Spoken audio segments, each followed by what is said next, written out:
has taken into account all the aspects for the first time, and this is a record breaker. Correct. That from Tamil Nadu. Balochistan కదా sir? అయ్యో, బలూచిస్తాన్ కాదు, బలూచిస్తాన్ అంటే పాకిస్తాన్లో ఒక భాగం. Sorry, ఇప్పుడు దాని అది లిబరేట్ అయ్యింది కదా, లిబర్టీ ఇంకా కాలేదు, అందులో ఆమె కదా. ఇంకా కాలేదు. కాదు ఆవిడ కాదు. Okay, anyway ప్రారంభించుకుందాం. అంతరాయతిమిరోపశాంతయే శాంత పావనమచింత్య వైభవం తం నరం వపుషి కుంజరం ముఖే మన్మహే కిమపి తుందిలం మహః వసుదేవసుతం దేవం కంసచాణూరమర్దనం దేవకీ పరమానందం కృష్ణం వందే జగద్గురుం శ్రీకృష్ణం వందే జగద్గురుం. భగవద్బంధువులకు, ఆత్మస్వరూపులకు, సత్యాన్వేషులకు స్వాగతం, సుస్వాగతం. వేదాలలో ఉన్న జ్ఞానమే మనకు ప్రామాణికం. ఇక ఏ జ్ఞానమైనా వేదములోంచి వచ్చినదే, అంటే డిరైవ్డ్. అంటే వేదాలు ఉన్నాయి అంటే వేదాలలోంచి ఎవరెవరు ఎలా అనుకున్నారు అనేటటువంటి విషయాలే బయటికి వచ్చాయి. కానీ వేదాలు మాత్రం శాశ్వతం. వేదాలు భగవత్ స్వరూపం. వేదాలు భగవంతుడితో పాటు వచ్చినది. కాబట్టి ఆ వేదాల్లో ఉన్న జ్ఞానాన్ని మనం ప్రామాణికంగా భావిస్తాం. ఇంకా మరే జ్ఞానాన్ని కూడా ప్రామాణికంగా భావించవచ్చు. ఉదాహరణకి మోడీ గారు ఒక మాట చెప్పారు. ఆ మాట విని నేను మరోలాగా అర్థం చేసుకుని అదే భావాన్ని మరికొంత డిఫరెంట్గా నేను పలికించాను అనుకోండి, అప్పుడు ఏమవుతుంది? అది అదే భావము, కానీ నా భాషలో పలికించినప్పుడు కొంత తేడా వచ్చేటటువంటి అవకాశం ఉంది. అదేవిధంగా వేదాలను కూడా రకరకాల రూపాలలో మనకు బయటికి తీసుకొచ్చినప్పటికీ కూడా ఏమైందంటే వేదాలలో ఉన్నటువంటి సంపూర్ణ జ్ఞానము మనకు అందిందా అని చెప్తే కొంతవరకు అందలేదనే చెప్పాలి. ఎందుకంటే దానికి కారణము, ఇప్పుడు చూడండి, ఉదాహరణకి విగ్రహారాధన అనేటటువంటిది వచ్చిన తర్వాత ఏమైంది? విగ్రహాలు పూజించాలి, విగ్రహాలకు ఇది చేయాలి, విగ్రహాలకు శాంతి చేయాలి, పని అయిన తర్వాత ఇది పెట్టాలి. ఎవరో చెప్తారు, రండి కూర్చొని విష్ణు సహస్రనామం జపం చేద్దామంటారు. పిలుస్తారు, అందరినీ ఇంటికి పిలుస్తారు. పిలిచిన తర్వాత వాళ్ళకి బాగా అనిపిస్తుంది. ఆ రోజు అందరూ కలిసి ఒక దగ్గర కలిశారు, చక్కగా ప్రసాదం అవి తిన్నారు. నాకు ఐడియా వస్తుంది, మనం అందరం కలిసి ఎందుకు ఒకసారి చేసాం, 11 సార్లు చేద్దామని. ఇంకొక ఆయన అంటాడు, 11 సార్లు ఎందుకు, 100 సార్లు చేస్తే చాలా పుణ్యం కదా, 108 సార్లు చేద్దామంటాడు. అనగానే ఇంకొకళ్ళు అంటారు, మరి భోజనాలు ఎలాగా? సో మళ్ళీ భోజనాలు కావాలి. సరే, భోజనాలతో పాటు మరి ఎలాగో విష్ణు సహస్రనామం చదువుతున్నాం, లక్ష్మీ సహస్రనామము, లలిత సహస్రనామం ఇవన్నీ కూడా పెట్టుకుందామా? పెట్టుకుందాం, దాని ముందు వారానికి ఒక్క రోజే కదా పెట్టుకుందాం. మళ్ళీ హనుమాన్ని మనకపోతే హనుమాన్ బాధపడతాడు, కాబట్టి హనుమాన్ చాలీసా కూడా పెట్టుకుందాం. ఈ విధంగా ఏమైపోతుందంటే మొత్తం మీద దాన్ని ఒక సాంఘిక కార్యక్రమంలాగా మార్చేస్తారు. సాంఘిక కార్యక్రమంలాగా మార్చేసేయడం వల్ల ఏమైపోతుందంటే అందులో కూడా ఏముందో తెలియనటువంటి పరిస్థితి. అంటే విష్ణు సహస్రనామంలో ఏముంది, లలితా సహస్రనామంలో ఏముంది, ఇలాంటి వాటిల్లో ఏముంది అనేది కూడా తెలుసుకోవాల్సినటువంటి శ్రద్ధ ఎవరికీ లేదు. లేకుండా ఏంటి, దాన్ని గుడ్డిగా చదివేసుకుంటూ అలా ముందుకెళ్ళిపోతూ ఉంటారన్నమాట. సో దీనివల్ల ఏమైపోతుంది అంటే ఒక విషయానికి ఉన్నటువంటి ప్రాముఖ్యత తగ్గిపోతుంది. అంటే ఒక విషయాన్ని రొటీన్గా చేస్తూ ఉంటే అందులో ఉన్న ప్రాముఖ్యత తగ్గిపోతుంది. ఒక ఆలయానికి వెళ్ళినప్పుడు మనం ఒక చిన్న దర్శనం కోసం అని చెప్పేసేసి మనం అలా దేవుడి వైపు చూస్తూ ఉంటాం. కానీ ఆ దేవుడికి సేవ చేసేటటువంటి పూజారి దాన్ని బాధ్యతగాను, దాన్ని ఇరిటేషన్గాను తీసుకుంటాడు. ఒకసారి ఒక ఆలయంలో ఒక పూజారి అన్నాడు, ఈ రాక్షస చాకిరి నాకు తప్పదు అని చెప్పి అరుస్తున్నాడు అందరి మీద. భగవంతుడికి చేసే చాకిరీని అతను రాక్షస చాకిరీగా మాట్లాడుకుంటున్నాడు. అంటే ఏమైపోయిందంటే ఎప్పుడైతే విషయాలు యాంత్రికత్వానికి వెళ్ళిపోతాయో, ఎప్పుడైతే విషయాలు మనము రొటీన్గా చేస్తామో అప్పుడు ఏమవుతుందంటే వాటిపైన శ్రద్ధ తగ్గిపోతుంది. ఇప్పుడు ఉదాహరణకి నేను విష్ణు సహస్రనామం నేర్చుకుంటుండగా ఏమైంది, అది నాకు రాదు నోటికి. కాబట్టి నేను ఏం చేస్తాను, వీలైనంత శ్రద్ధగా పదం కూడబలుపుకుంటూ జాగ్రత్తగా చూసుకుంటూ చదువుతాను. ఒక 10 సార్లు చదివేసరికి ఏమైందంటే నోటికి వస్తుంది. నోటికి వచ్చే వరకు కూడా ఏంటంటే నేను వీలైనంత శ్రద్ధగా దాన్ని చదవడానికి ప్రయత్నం చేస్తాను. శ్రద్ధగా అంటే ఎందుకు కావాల్సి వస్తుంది శ్రద్ధ, నాకు అది ప్రొనౌన్సియేషన్ సరిగా రాదు కాబట్టి నేను శ్రద్ధ చూపించి దాన్ని కాస్త జాగ్రత్తగా చదువుకోవడం అనేది జరుగుతుంది.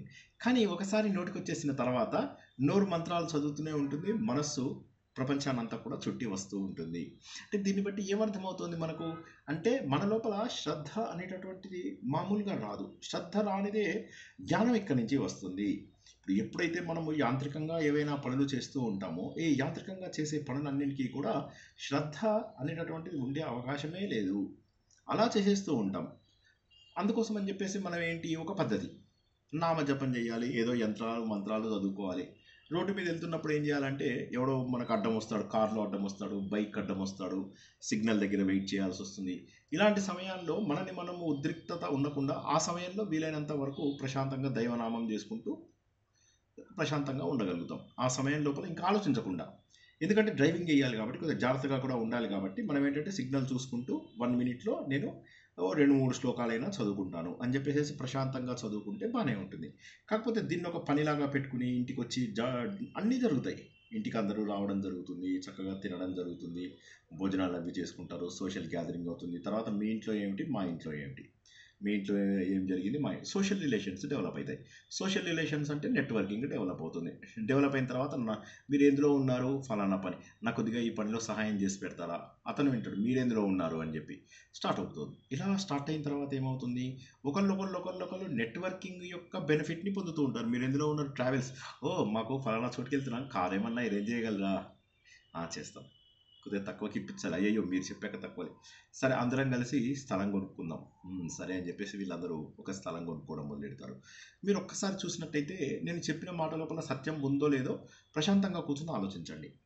ఆలోచించినప్పుడు మీకు బోధపడుతుంది. ఏమవుతుందంటే ఈ ఆధ్యాత్మిక గుంపులన్నీ ఏవైతే ఉన్నాయో ఇవన్నీ కూడా కేవలము నెట్వర్కింగ్ డెవలప్ చేసుకోవడానికి మాత్రం ఉపయోగపడుతున్నాయి. అంటే సాంఘిక లక్షణాలు మన లోపల వస్తున్నాయి. వచ్చినప్పుడు ఏమవుతుంది, భగవంతుడు దూరం అయిపోతాడు. మొన్న మనము తెలుసుకున్నది ఏమిటి, మన చూపులు గనక బహిర్ముఖమై ఉన్నట్లయితే మనము బద్ధులమైపోతాము, అంటే మనము బందీలము. మన చూపులు గనక అంతర్ముఖమైనట్లయితే అప్పుడు మనము ముక్తులమవుతాము, అంటే మోక్షమును సాధించేటటువంటి అవకాశం ఉంది. కాబట్టి మనం మోక్షం సాధించాలా లేకపోతే బందీలమై ఉండాలా అనేది కేవలం మనపైనే ఆధారపడి ఉంది.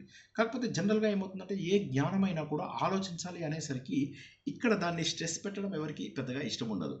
దానికి కారణం ఏమిటంటే ఇప్పుడు మీరు చూడండి, 1,00,000 గల అర్చన అంటే చెప్పేసి వస్తారు, 1,00,000 గలకి 1,00,000 మంది వస్తారు. అదే ఎవరన్నా కూర్చొని రండి ఆత్మజ్ఞానం బోధిస్తాను అంటే ఎంతమంది వస్తారు? ఒక్కసారి ఆలోచించండి. ఆత్మజ్ఞానం బోధిస్తాను అంటే ఎంతమంది వస్తారు? మనం తెలుసుకున్న ప్రహ్లాదుడి చరిత్ర జోకే ఏదైతే ఉందో అది నిజమైన కథ కాదు, ఊరికే మనం జోక్గా చెప్పుకున్నాం. ఆయన దేవుడు అంటాడన్నమాట, ఏమయ్యా నీకు మోక్షం ఇస్తానంటే, స్వామి నా దోస్తులందరూ చాలామంది ఉన్నారు, వాళ్ళందరికీ కూడా మోక్షం ఇవ్వండి అంటే వాళ్ళకి అర్హత లేదయ్యా, అంటే నేను ఒక్కనే రావచ్చు కానీ ఇంతమంది ఉన్నారు కదా వాళ్ళందరినీ కూడా తీసుకొస్తాను, సరే తీసుకురా, రేపు 12ంటికి తీసుకురా అందరినీ అని. ఇతను వెళ్ళి అందరికీ చెప్తాడు, రేపు మనకు దేవుడు మోక్షం ఇస్తున్నాడు అని. అందరూ చప్పట్టు కొడతారు, డ్యాన్సులు చేస్తారు, ఎగురుతారు, వీళ్ళందరూ పొగుడుతారు. తర్వాత మెల్లగా ఒకడు అడుగుతాడు, ఇంతకీ అక్కడ వెళ్తాం కదా ఎక్కడికైతే దేవుడు తీసుకెళ్తాడు కదా, అక్కడ ఏముంటుంది, మనం ఎట్లా పడితే అట్లా ఎగరచ్చు, ఎట్లా పడితే అట్లా దుంకచ్చు, తాగచ్చు, తినచ్చు, కావలసినంత భోజనము, కార్లు, బంగళాలు అంటే అట్లా ఏమీ ఉండదు అంటాడు. అనగానే మరి ఏముంటుంది అక్కడ, ఇదే నృత్యాలు చేసేటటువంటి రంభ ఊర్వశి మేనకలు చాలామంది ఉంటారు కదా అంటే అది కూడా కాదు అంటాడు. మరి ఏంటి అంటే ఏమీ లేదు, అదొక సచ్చిదానంద స్వరూపము అంటాడు. మెల్లగా వాళ్ళకి అర్థం కాదు. ఒక్కసారి ఏంటో చెప్పగలవా అంటే, ఇప్పుడు నీ జీవితంలో ఒక ఆనందాన్ని ఊహించుకో, ఆ ఆనందానికి ఎన్నో రెట్ల ఆనందం ఏదైతే ఉందో అదే సచ్చిదానంద రూపము. అంటే ఏంటి, ఇప్పుడు నీకు జలాశయం ఉంది కదా, పెద్ద జలాశయం ఉంది కదా, దేవుడు జలాశయం ఇస్తా అంటున్నాడు, నీకు చిన్న గ్లాస్ కోసం ఎందుకు కొట్లాడుతున్నావు అంటాడు. ఇంత అందరూ వింటారు, వాళ్ళకి ఎక్కడో అసంతృప్తిగా ఉంది. ఒకడు అంటాడు, వచ్చే నెల మా కూతురిది పెళ్లి పెట్టుకుందాం, ఎలా రాగలంటావు? ఇంకోటి అంటాడు, మా ఇంట్లో కొద్దిగా ఇది ఉందయ్యా, మా వైఫ్కి అంత బాగాలేదు, ఏమనుకోకు, నేను రేపు వస్తే వస్తా లేకపోతే లేదు అంటాడు. ఇంకోటి అంటాడు, మా కొడుకు ఎంసెట్ రాయాలి అనగానే ఇవన్నీ పాపం ప్రహ్లాదుడు వింటూ ఉంటాడు. అయ్యో ఈ కాలంలో కూడా ఎంసెట్లు పెట్టేశారు రా వీళ్ళు, ఈయన శ్రీనివాస ప్రవచనాల లోపల ఎక్కడి నుంచి ఎక్కడికి కలుపుతున్నాడో తెలియదు, నరసింహస్వామి టైం లోపల ఎంసెట్లు ఏంటి గోల అని పాపం ప్రహ్లాదుడు బాధపడుతుంటే అంటే ఎంసెట్ రాయించాలండి, అడ్వాన్స్డ్ ఉంది, జేఈది కూడా అడ్వాన్స్డ్ ఉంది, బిట్స్ ఏమో 29 నాడు ఉంది, ఎలాగా ఇప్పుడు అని అంటారు. అనగానే అది అయిన తర్వాత వస్తాను కావాలంటే అంటారు. ఇలా ఒక్కొక్కరు ఒక్కొక్క కారణం చెబుతూ ఆలోచనలో పడిపోతూ ఉంటారు. సరే అందులో కూడా కొంతమంది మాత్రం రేపు ఎన్నింటికి రమ్మంటారు, 12కి వచ్చేస్తాం ఒక 5-10 minutes అటు ఇటు అంటారు. సరే అని చెప్పేసి వెళ్తాడు. ఈయన ఎప్పుడు కూడా సమయ పాలన చేసే వ్యక్తి అన్నమాట. సో ఆయన ఏం చేస్తాడు, ముందు వెళ్ళిపోతాడు. ఒక పావు గంట ముందు వెళ్ళిపోయి గంట ముందు వెళ్ళి కూర్చుంటాడు. 12ంటికి అయితే ఒక గంట ముందు వెళ్ళి కూర్చుంటారు అన్నమాట. మా నాన్నగారు కూడా మాకు అదే నేర్పించారు. ఏం నేర్పించారంటే, మాకు మా ఇంటికి రైల్వే స్టేషన్ నిజామాబాద్లో ఒక 5 నుంచి 10 నిమిషాల దూరంలో ఉంది. నడుచుకుంటూ వెళ్తే 10 నిమిషాలు. మేము మామూలుగా రిక్షాలో, ఆ రోజుల్లో రిక్షాలు ఉండేవి, ఆటోలో ఉండేవి కాదు. రిక్షాలో వెళ్తే 5 నిమిషాలు అనమాట. సో మా ట్రైను 11 సరే 11 కదా అని అనుకున్నాం. మా నాన్నగారు చెప్పారు, లేదు లేదు తొందరగా వెళ్ళాలి, తర్వాత తెలిసింది టైం 11 కాదట 10:30 అని చెప్పేసి అన్నారు నైట్. అనగానే అలాగా అన్నాం. ఇంట్లోంచి నాన్నగారు 6:30కే తీసుకెళ్ళిపోయారు. తీసుకెళ్ళిపోతే 6:30 కల్లా 6:35 కల్లా రైల్వే స్టేషన్కి వెళ్ళిపోయాం. అందరూ కూడా ప్లాట్ఫామ్ మీద కూర్చున్నాం. 6:35కి కూర్చున్నాక రైలు ఆ రోజు 4 గంటలు లేట్గా వచ్చింది. సో సో అర్ధరాత్రి 2:30కు వచ్చిందనమాట రైలు. సో ఏమైపోయిందంటే మాకు అట్లా అలవాటు అయిపోయింది. అంటే ముందు వెళ్ళిపోవడం, ప్రతిదానికి కూడా ముందు వెళ్ళిపోవడం అలవాటైంది అనమాట. వెళ్ళిపోవడం అలవాటైంది. అలాగే పాపం ప్రహ్లాదుడు కూడా ఏంటంటే నాలాగా అమాయకుడు. తను కూడా ఏం చేస్తారంటే ముందు 1 గంట ముందు వెళ్ళిపోయి కూర్చుంటాడు. అక్కడ వెళ్ళిపోయి అక్కడ చూస్తూ ఉంటాడు జనాలు వస్తారని చెప్పి. అయితే వస్తారు, కొంతమంది ఏమంటారంటే ఒక 5 మినిట్స్ అటు ఇటు అన్నారు కదా, వాళ్ళు ఎవరు రారు. ఆ 5 మినిట్స్ కూడా దాటిపోతుంది. దాటిపోగానే దేవుడి వైపు చూస్తాడు. దేవుడికి జాలేస్తుంది. అయ్యయ్యో చాలా బాధగా ఉంది అయ్యా ఇతను ఇంకో అని చెప్పేసి, ఏం బెంగపడకు నాన్న, ఇంకో 4 గంటలు ఆగుదాంలే, సాయంత్రం 4 o'clockకి తీద్దాము. పెద్ద జట్టు తీసుకొస్తాడు. దేవుడు కూడా మామూలు కాదు. 800 పీపుల్ సరిపోయే విమానం తీసుకొస్తాడు.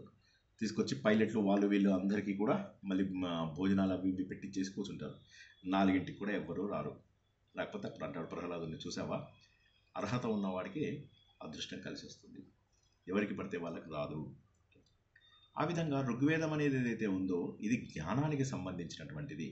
జనాలు ఎవరు కూడా జ్ఞానం నాకు అవసరం లేదు, ఇవి బాగానే ఉన్నాయి కదా, మేము ఉపవాసం ఉంటున్నాము, దేవుడికి దండం పెట్టుకుంటున్నాము, అభిషేకం చేస్తున్నాము, నీళ్లు పోస్తున్నాము, టెంపుల్ లోపల ఆలయంలో కావాలంటే ముగ్గురిని తంతున్నాము, ఇంతకంటే ఏం చేయాలి? ఒక సమయం లోపల ఎన్టీ రామారావుని ఆయన నాదెళ్ల భాస్కర్ రావు గారు అని చెప్పేసి ఆయన పదవి దించేశారు. దించేసిన తర్వాత ఒకే పార్టీ అనమాట చీల్చారు. తర్వాత పార్లమెంట్లో చచ్చట్టుగా కొట్టుకున్నారు. అన్నీ ఇవైపోయాయి. అసలు బాహాబాహి ఏది దొరికితే దాన్ని విరగొట్టడము, కొట్టుకోవడం, ఇవన్నీ. సరే బల ప్రదర్శన చూపించాలి అంటే ఈనాడులో ఒక జోక్ వేశాడనమాట. నాదెళ్ల భాస్కర్ రావు వాళ్ళ టీం అంటారు అనమాట. ఏమిటి బల ప్రదర్శన అంటారు? కుర్చీలు విరిచాం, మైకులు విరిచాం, దొరికిన వాడిని దొరికినట్టుగా పట్టుకుని తన్నాం, ఇంకా ఏం బల ప్రదర్శన చేయాలి, ఇంకా ఏం చేయాలి? సో జనాలు ఏంటంటే, మేము అభిషేకం చేస్తున్నాం, మేము ఇవన్నీ చేస్తున్నాం, ఏంటి ఋగ్వేదం ఎందుకు మాకు అని. కానీ మన జ్ఞానం అక్కడ ప్రారంభమైంది. ఇవాళ మనం నేర్చుకుంటున్నటువంటి ప్రతి మంత్రము, ప్రతి శ్లోకము కూడా ఋగ్వేదంలోంచి వచ్చినదే. ఋగ్వేదంలోంచి యజుర్వేదం వచ్చింది, యజుర్వేదమే మళ్ళీ ఋగ్వేదంలోంచే సామవేదం వచ్చింది. అధర్వణ వేదంలో కూడా కొన్ని మంత్రాలు ఋగ్వేదంలోవే కలిపేసేసి ఇచ్చారనమాట. సో ఈ విధంగా చూసినట్లయితే ఋగ్వేదము అన్నిటికీ కూడా మూలము అన్న విషయాన్ని తెలుసుకుంటున్నాం. ఈ ఋగ్వేదం మనం ఏమనుకున్నాము, 10 మండలాలు అని చెప్పేసి అనుకున్నాము. అందులో మనం మొదటి మండలంలో 4 సూక్తములని మనము పూర్తి చేసుకున్నాము. అమోఘమైనటువంటి జ్ఞానము, భగవంతుడికి చాలా దగ్గర చేసేటటువంటి జ్ఞానము. చూసినంతసేపు కూడా మనను కోరికలతో భగవంతుడికి దగ్గర తీసుకెళ్ళినట్టుగా అనిపిస్తూ ఉంటుంది. కానీ దాని వెనక ఎంతో తత్వము దాగి ఉంది. మరి అధ్యయనం చేసే ముందు మరి ఒక శాంతి మంత్రం అవసరం కదా. ఎటువంటి శాంతి మంత్రం కావాలి? ఇంత ఉపోద్ఘాతము చెప్పడానికి కారణమైనటువంటి ఒక శాంతి మంత్రం కావాలి. హరి ఓం అసతో మా సద్గమయ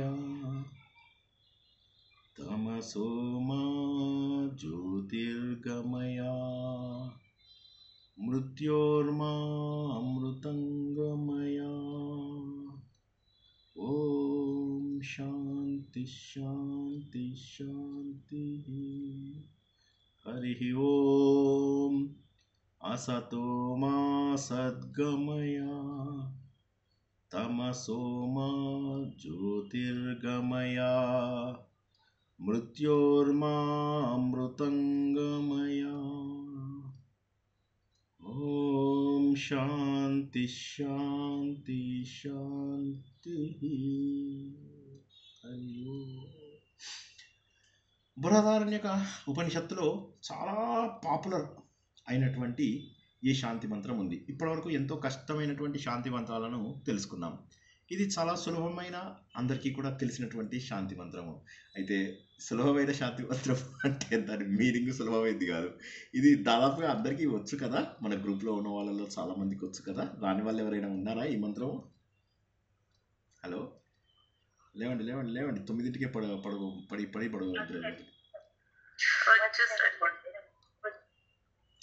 ఈ మంత్రము చూసినప్పుడు ఏమనిపిస్తుందంటే చాలా చిన్న మంత్రం కదా, ఏముంది ఇది, కానీ ఇది అన్ని మంత్రాలలోకి, ఇది పూర్ణమదం పూర్ణమిదం ఏదైతే ఉందో అంత స్థాయి మంత్రం అన్నమాట. ఇందులో ఎక్కడా నీకు అధ్యయనము, ఇద్దరు వ్యక్తులు కూర్చోవడము, నన్ను కాపాడు, నా గురువును కాపాడు, నా చెవులు మంచి మాటలు వినాలి, నా ఇవి మంచి మాటలు వినాలి కాదు. మొత్తము జీవిత సత్యాన్ని పూర్తిగా మనకు అందజేస్తుంది. ఏమిటి? అసత్తు అంటే ఈ ప్రపంచంలో సత్యము కానటువంటివి ఎన్నో ఉన్నాయి. ఉదాహరణకి మన శరీరం ఉంది. ఈ శరీరము అసత్తు. శరీరము వదిలేసి వెళ్ళిపోతాము. నిన్న చెప్పుకున్నాం, ఈ శరీరము కొన్నాళ్ళు కనుక 2 రోజులు 3 రోజులు వదిలేస్తే ఇది కుళ్ళిపోతుంది. చిన్నప్పుడు నేను బాల్భవన్కి వెళ్తున్నప్పుడు నాకు ఒక కుక్క బాగా నచ్చుతూ ఉండేదన్నమాట. అది ఎప్పుడు ఆడుకుంటూ అట్లా ఇట్లా ఉండేది. బట్ ఏదో ఒక కారణం వల్ల ఆ పార్క్ లోపల అది చనిపోతే నేను బాధపడుతూ చూస్తుండేవాడిని. అది ఎక్కడ చనిపోయిందో అక్కడ రోజు చూసి వెళ్తుండేవాడిని అనమాట. పార్క్లోనే చూస్తుంటే ముందు దాని ఫస్ట్ డే శరీరం కనిపించింది. 2వ రోజు దాని శరీరాన్ని రకరకాల క్రిములు కీటకాలు అన్నీ తినడం చూశాను. తర్వాత మెల్లమెల్లగా అది భూమి లోపల కలిసిపోవడం అనేది చూశాను. అంటే అశాశ్వతమైనటువంటి దాన్ని మనము మన కళ్ళ ముందు పెట్టుకుందాం. అది అసత్తు, సత్యమైనటువంటిది కాదు. కాబట్టి భగవంతుడా, నా కళ్ళ ముందు ప్రతిదీ నేను అశాశ్వతమైనటువంటి దాన్ని చూస్తున్నాను, దాని నుంచి నాకు సత్యం వైపుకు తీసుకెళ్ళు. కదులుతూ ఉన్నటువంటి వస్తువు ఒక్కసారిగా ఆగిపోయింది. ఏదో అందులోపల తెలియనటువంటిది మాయమైపోయింది. భగవంతుడా, అదేంటి? అస్థిరమైనటువంటిది, అశాశ్వతమైనటువంటిది ఏదో ఉంది, తాత్కాలికమైనటువంటిది ఏదో ఉంది. సత్యమైనటువంటిది, శాశ్వతమైనటువంటిది, స్థిరమైనటువంటిది, నిజమైనటువంటిది, ధ్రువమైనటువంటిది ఏదో ఒకటి ఉంది. ఉండందే ఇంతమంది ఇంత ఆనందంగా కదులుతూ మెదులుతూ ఇలా అటు ఇటు వెళ్తూ కనిపించరు నాకు. కాబట్టి ఏదో ఉంది, అది నాకు కావాలి, నాకు తెలియజేయి. అదెందుకో నాకు తెలియడం లేదు ఓ భగవంతుడా. అవన్నీ నేను చేసేటటువంటి పూజల వల్ల, పునస్కారాల వల్ల, నోముల వల్ల నాకు తెలియడం లేదు. వీటన్నిటి వల్ల కూడా నేను ఏదో పుణ్యం వస్తుందని ఆశిస్తున్నాను. నువ్వు అడిగావు పత్రం పుష్పం ఫలంతో ఏమని, కానీ నేను అలా కాదు. గ్రాండ్గా ఈ టెంపుల్లో ప్రోగ్రామ్ పెడదాం, ఆ టెంపుల్లో ప్రోగ్రామ్ పెడదాం, ఇక్కడ మనం ఇది చేద్దాం. ఏం చేయాలి అంటే నువ్వు డ్రెస్ కోడ్ ఒకటి చెప్తా అన్నాడు. కూడా అంటాడు తెల్ల డ్రెస్సులు వేసుకో, అందరూ తెల్ల, నువ్వు నల్ల. ఓకే, ఇది వీడి లీడర్ అనమాట. నల్ల డ్రెస్ వేసుకున్నవాడు లీడరు, అందరూ తెల్ల డ్రెస్సులు వేసుకుంటారు, వాళ్ళు ఫాలోవర్స్. మళ్ళీ ఇందు లోపల వాలంటీర్స్ ఉంటారు, ఒక 10 మంది వాలంటీర్లు, వాళ్ళందరూ ఐడెంటిటీ కార్డులు వేసుకుంటారు అనమాట. ఇదన్నీ పుణ్యం. ఒక్కసారి ఎవరైనా చెప్పండి, ఇది అసలు పుణ్యం అని ఎక్కడైనా అనిపించిందా మీకు? ఈ వాలంటరీ కార్డులు, తర్వాత ఈ పార్టిసిపేషన్ కార్డ్స్, విజిటర్ కార్డ్స్, ఇవన్నీ ఒక కార్పొరేట్ సంస్థకు అవసరమా, లేకపోతే ఒక ఆధ్యాత్మిక గుంపుకు, సమూహానికి అవసరమా? ఒక్కసారి ఎవరైనా మీ అమూల్యమైన అభిప్రాయాన్ని ఇవ్వగలరా? లేక నేనేమన్నా తప్పుగా ఆలోచించారా? అడ్జస్ట్మెంట్ కూడా అవసరమే సార్, కంట్రోల్ చేయాలి కదా ఎవరైనా కానీ. ఇంకా అంటే మీరు ఎదగడానికి అవసరం అది, అంతేనా? ఎదగడానికి అంటే ఆధ్యాత్మికంగా మీరు ఇప్పుడు తెల్ల బట్టలు వేసుకోకుండా నల్ల బట్టలు వేసుకోవడం, తెల్ల బట్టలు వేసుకోవడం, ఇవన్నీ కూడా మీకు కంట్రోల్ చేయడానికి అవసరమే అంటారా? ఎదగడానికి సార్ కాదు సార్, వచ్చిన వాళ్ళని కంట్రోల్ చేసి ఒక దారి చూపించే అరేంజ్మెంట్స్ కోసం అది కమిటీ అదే అవసరం సార్. అయితే ఇవన్నీ ఆధ్యాత్మికత వైపుకు తీసుకెళ్తాయా మనని? లేదు సార్, ఓకే, కాదు. అంటే కార్పొరేట్ లోపల ఇవి అవసరం. మీరు అన్నదంతా కూడా కరెక్ట్. కార్పొరేట్ యాక్టివిటీస్కి అవసరము. ఓకే, కార్పొరేట్ యాక్టివిటీస్కి అవసరము. భగవంతుడికి గుంపు యాక్టివిటీస్ అవసరం లేదు. ఎందుకంటే భగవంతుడు ఏమన్నాడు? వివిక్త దేశ సేవిత్వం అని చెప్పేసి అన్నాడు. ఎప్పుడైతే నువ్వు ఒంటరిగా చేస్తావో, నువ్వు చేసేటటువంటి పూజ ఎప్పుడు కూడా ఒంటరిగా ఉండాలి, మానసికంగా ఉండాలి అని చెప్పేసి భగవంతుడు చెప్పాడు. ప్రాథమిక స్థాయి లోపల నేను చేస్తాను, ఓకే, పర్వాలేదు. కానీ తర్వాత ఏమవుతుందంటే, ఒకసారి చేసిన తర్వాత అదే అలవాటైపోయి క్రమ పద్ధతిలో మనం అదే చేస్తామా లేదా ఒక్కసారి ఆలోచించండి. అదే మనము కొనసాగిస్తూ ఉంటాము. అప్పుడు ఏమవుతుందంటే మనము అసత్యం వైపుకే మన ప్రయాణాన్ని కొనసాగిస్తూ ఉంటాము. కాబట్టి వేదంలో ఏం చెప్తారంటే, అసలు సత్యం ఏదుందో అక్కడికి చూడు ముందు. ఈయన శ్రీకృష్ణ పరమాత్ముడు కృష్ణ రాయభారానికి వస్తున్నాడు అని చెప్పేసి, అదే శ్రీకృష్ణ రాయభారానికి వస్తున్నాడు అని చెప్పేసి తెలుస్తుంది అనమాట. తెలియగానే ఇంకా వీళ్ళందరూ హడావిడి పడిపోతారు. అరే వాళ్ళు పాండవులు వచ్చేసారు, అరణ్యవాసం అజ్ఞాతవాసం పూర్తి చేసుకుని వచ్చారు. శ్రీకృష్ణుడిని మన దగ్గరికి రాయభారానికి పంపించారు. కాబట్టి మనం ఏం చేయాలి అనగానే వాళ్ళు చెప్తారు, నువ్వు ఈ అరేంజ్మెంట్ చేయి, నువ్వు ఆ అరేంజ్మెంట్ చేయి, కృష్ణుడికి ఎక్కడ విడిదిద్దాం ఒకడు అంటాడు. అనగానే అరే అవును కృష్ణుడికి విడిదివ్వాలి, అందరికంటే కూడా పెద్దగా బంగ్లా బాగా కట్టుకున్నవాడు దుశ్శాసనుడు, చలో దుశ్శాసనుడు క్వార్టర్స్ ఇచ్చేద్దాం. Okay super. మళ్ళీ అక్కడ నీళ్ళు ఎవరు ఇవ్వాలి? ఓన్లీ లేడీస్, జెంట్స్ ఇవ్వడానికి వీల్లేదు, ఓన్లీ లేడీస్. ఒక్కవేళ ఆయన రోడ్డు మీద నడుస్తుంటే పొరపాటున కూడా ఆయన పాదం నేలకు తగలకూడదు, రెడ్ కార్పెట్స్ వేసేద్దాం, అన్ని పువ్వులు చల్లాలి, ఆ పువ్వుల మీద వాటి మీద ఆయన నడిపించాలి. మరి ఆయన భోజనం ఏం పెడదాం? అరే భోజనం మన ఊర్లో టాప్ షెఫ్ ఎవరున్నారో చూపించు అని చెప్పేసి అందరినీ పిలిపించేసి వాళ్ళందరితో చేయిద్దాం. ఇవన్నీ చూస్తుంటాడు విదురుడు. చూసి పోయి ఇవన్నీ అవసరమా? ఆయన ఎందుకోసం వస్తున్నాడు? ఆయన వస్తున్న పర్పస్ ఏంటి? భగవంతుడు ఎందుకోసం వస్తున్నాడు? నీ లోపల చైతన్యాన్ని ఆయన ఉత్తేజితపరచడానికి వస్తున్నాడు. ఇక్కడ ఏం జరుగుతుంది? శ్రీకృష్ణుడు ఎందుకు వచ్చాడు? రాయభారం యొక్క అసలు ఉద్దేశం ఏమిటి? పాండవుల మధ్య కౌరవుల మధ్య సఖ్యత ఏర్పరచడానికి వస్తున్నాడు. మరి అటువంటి భగవంతుడి కోసమని నువ్వు చేస్తున్నటువంటి ఏర్పాట్లు ఇవా? నీ హృదయంలో భగవంతుడికి స్థానం ఇచ్చే అవకాశం లేదా? సో కాబట్టి ఏంటంటే చైతన్యం కావాల్సినప్పుడు హడావిడి హంగు అవసరమా? ఇందాక చెప్పినట్టుగా చిన్న కూర్చొని అందరము మనము పారాయణం చేద్దాము, భజనలు చేద్దాము. అండ్ ఈ పారాయణలు భజనలు చేసే గ్యాంగే వీళ్ళు తర్వాత చాలా క్రూరంగా కూడా చేయగలుగుతారు. అంటే నేరాలు చెప్పుకోవడం కానీ, తర్వాత చాడీలు చెప్పుకోవడం కానీ, ఒకరి మీద ఒకరు చెడ్డగా మాట్లాడుకోవడం కానీ, ఒకరికి ఎవరికైనా భర్త చనిపోయాడు అనుకోండి, వాళ్ళ ఇంటికి కొన్ని రోజుల పాటు వెళ్ళరు. సో ఇటువంటివన్నీ మన కళ్ళ ముందే చూస్తూ ఉంటాం. సువాసిని పూజలు అంటారు అని చెప్పేసి భర్త లేని వాళ్ళని చాలా బాధ పెడుతూ ఉంటారు. ఇలాగా చెయ్యకూడనటువంటి రానటువంటివి ఏవైతే మనని చిత్తశుద్ధి చేసుకోవడానికి ఉపయోగపడతాయో ఆ కార్యక్రమాలన్నింటినీ కూడా యాంత్రికమైనటువంటి కార్యక్రమాలుగా ఇవన్నీ చేసేసి చాలా దారుణంగా ఫోటోలు దిగడము, హడావిడి చేయడము, సెల్ ఫోన్లు వాడుకోవడము, మళ్ళీ మధ్యలో కబుర్లు చెప్పడము, భోజనాలు పీకల్లాగా భోజనాలు తింటూ ఇవన్నీ కార్యక్రమాలు చేయడము, వీటన్నిటి ద్వారా ఏమవుతుందంటే మనము సత్యానికి దూరం అయిపోతున్నాము. అసలు విషయాన్ని అంటే అసలు ఏదైతే ముఖ్యమైన విషయమో మూల విషయాన్ని మర్చిపోయి అనవసరమైన విషయాల్లో వెళ్ళిపోతున్నాము. అందుకని అసత్తు నుంచి మమ్మల్ని సత్గమం అంటే చక్కటి సత్యమైనటువంటి దారిలోకి మమ్మల్ని తీసుకెళ్ళు. మాకు ఈ అసత్యం వద్దు, ఈ అసత్యమైనటువంటి జీవితము, ఈ అబద్ధమైనటువంటి జీవితము మాకొద్దు, మమ్మల్ని సత్యమైనటువంటి మార్గంలోకి తీసుకెళ్ళు. తమసు మా జ్యోతిర్గమయ. తమస్సు అంధకారము. అంధకారం అంటే డార్క్నెస్ కాదు, అంధకారం అంటే నాలో ఉన్నటువంటి అజ్ఞానము. నేను ఇంకా కూడా ఎన్ని విన్నా ఎన్ని చేసినా కూడా నా లోపల సత్యాన్ని తెలుసుకోలేనటువంటి స్థాయిలో ఉన్నాను. సత్యాన్ని తెలుసుకోకపోవడమే అజ్ఞానము. ఎందువల్ల నా లోపల ఈ అజ్ఞానము మాయ అని ఏదైతే నేను చెప్పుకుంటున్నానో అది నన్ను ప్రకాశం వైపు, జ్ఞాన ప్రకాశం వైపుకు నన్ను తీసుకెళ్ళడం లేదు, నన్ను వెలుతురు వైపుకి నన్ను తీసుకెళ్ళడం లేదు. అసలు ఉంది ఒక జ్ఞానం, ఒక మహోన్నతమైనటువంటి జ్ఞానం ఉంది.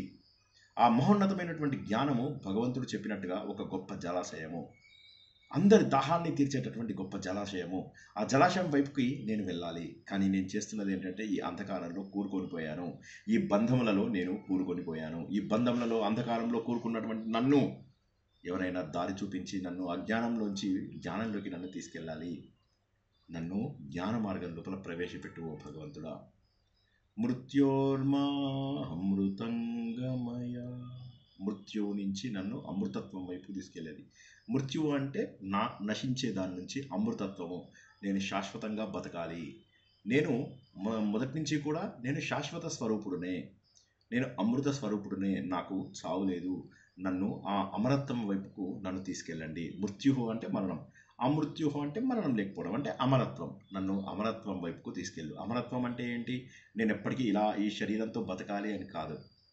ఎందుకంటే ఈ శరీరం అశాశ్వతం, అసత్యం. కాబట్టి ఈ అసత్యమైనటువంటి శరీరంలో మనం ఎక్కువ రోజులు బతకాలి అని చెప్పేసి అనుకోలేము. కాబట్టి మనం ఏంటి, శరీరం పడిపోయినా సరే నాకు మోక్షం అనేటటువంటిది కావాలి, బంధముల నుంచి నేను విముక్తి కావాలి అంటే ఒక గొప్పదైనటువంటి ఆధ్యాత్మిక సత్యాన్ని తెలియజేస్తుంది. ఇది మనస్సుని చాలా ప్రశాంతంగా శాంతిగా మనను చేస్తుంది. అంటే ఈ మాయా, ఈ తాత్కాలిక ప్రపంచం ఏదైతే ఉందో ఇదంతా కూడా భ్రమ. అది మనం ముందే తెలుసుకోవాలి. అదేవిధంగా మనం అనుభవిస్తున్నటువంటి ఈ ప్రపంచం అంతా కూడా ఏదైతే ఉందో ఇది కూడా భ్రమ, ఇది కూడా అసత్యం. మనం స్వప్నంలో ఏదైతే ఒక సత్యాన్ని, ఇది అసత్యాన్ని సత్యం అని అనుకుంటామో అదేవిధంగా ఇప్పుడు మనకు కనిపిస్తున్నటువంటి ప్రపంచం అంతా కూడా అసత్యము. దాంట్లోంచి ఒక పరబ్రహ్మతత్వము, శాశ్వతమైనటువంటి పరబ్రహ్మతత్వము, బ్రహ్మసత్యం జగత్మిథ్య, జీవో బ్రహ్మైవ నా పర, జీవుడు బ్రహ్మ తప్ప మరేమీ కాదు. కాబట్టి ఆ పరబ్రహ్మ వైపుకు నన్ను తీసుకెళ్ళు. అంటే మన అసలైనటువంటి స్వరూపం ఏదైతే ఉందో ఆత్మస్వరూపము. అంటే నేను ఒరిజినల్గా ఆత్మస్వరూపుడనై చైతన్య స్వరూపుడనై ఉన్నాను, కానీ నేను అది తెలుసుకోలేకపోతున్నాను. కాబట్టి నన్ను అక్కడికి తీసుకెళ్ళు. అజ్ఞానం, లోభం, మోహం, ద్వేషం ఇవన్నీ ఏవైతే ఉన్నాయో ఇవన్నీ కూడా నా మనసులో ఉన్నటువంటి చీకటి, నా లోపల ఉన్నటువంటి చీకటి. జ్ఞానం అనే వెలుగు వచ్చిన తర్వాత, అంటే జ్ఞానం అనే వెలుగు అంటే ఏంటి సార్ అంటే ఆత్మబోధ. అది మనం ఏదైతే ఉపదేశ సారంలో తెలుసుకున్నామో, ఏదైతే మనము దశశ్లోకిలో తెలుసుకోబోతున్నామో ఇవన్నీ కూడా ఆత్మబోధ, బ్రహ్మజ్ఞానము. ఇదే మనకు భగవద్గీతలో కూడా శ్రీకృష్ణుడు చివరి 13, 14, 15 అధ్యాయాలలో చెప్పాడు. అది జ్యోతి. జ్యోతి అంటే ఒక చిన్న జ్యోతి ఉంటుంది, అది ఇలా కదులుతూ ఉంటుంది, ఇలా గుండ్రగా తిరుగుతుంది. ఇవన్నీ కూడా అసత్యాలు. ఈ జ్యోతి అనేటటువంటిది ఏదైతే ఉందో ఇది ఆత్మబోధ, జ్ఞానబోధ. ఇది వచ్చినప్పుడు మాత్రమే నా లోపల ఒక అంతరింగికమైనటువంటి మార్పు వస్తుంది. బాహ్య స్థితిలో ఉన్నటువంటి నన్ను అంతర్లీనంగా, బయట వస్తువులను చూసేటటువంటి నేను అంతర్ముఖుడై నా లోపల ఉన్నాను.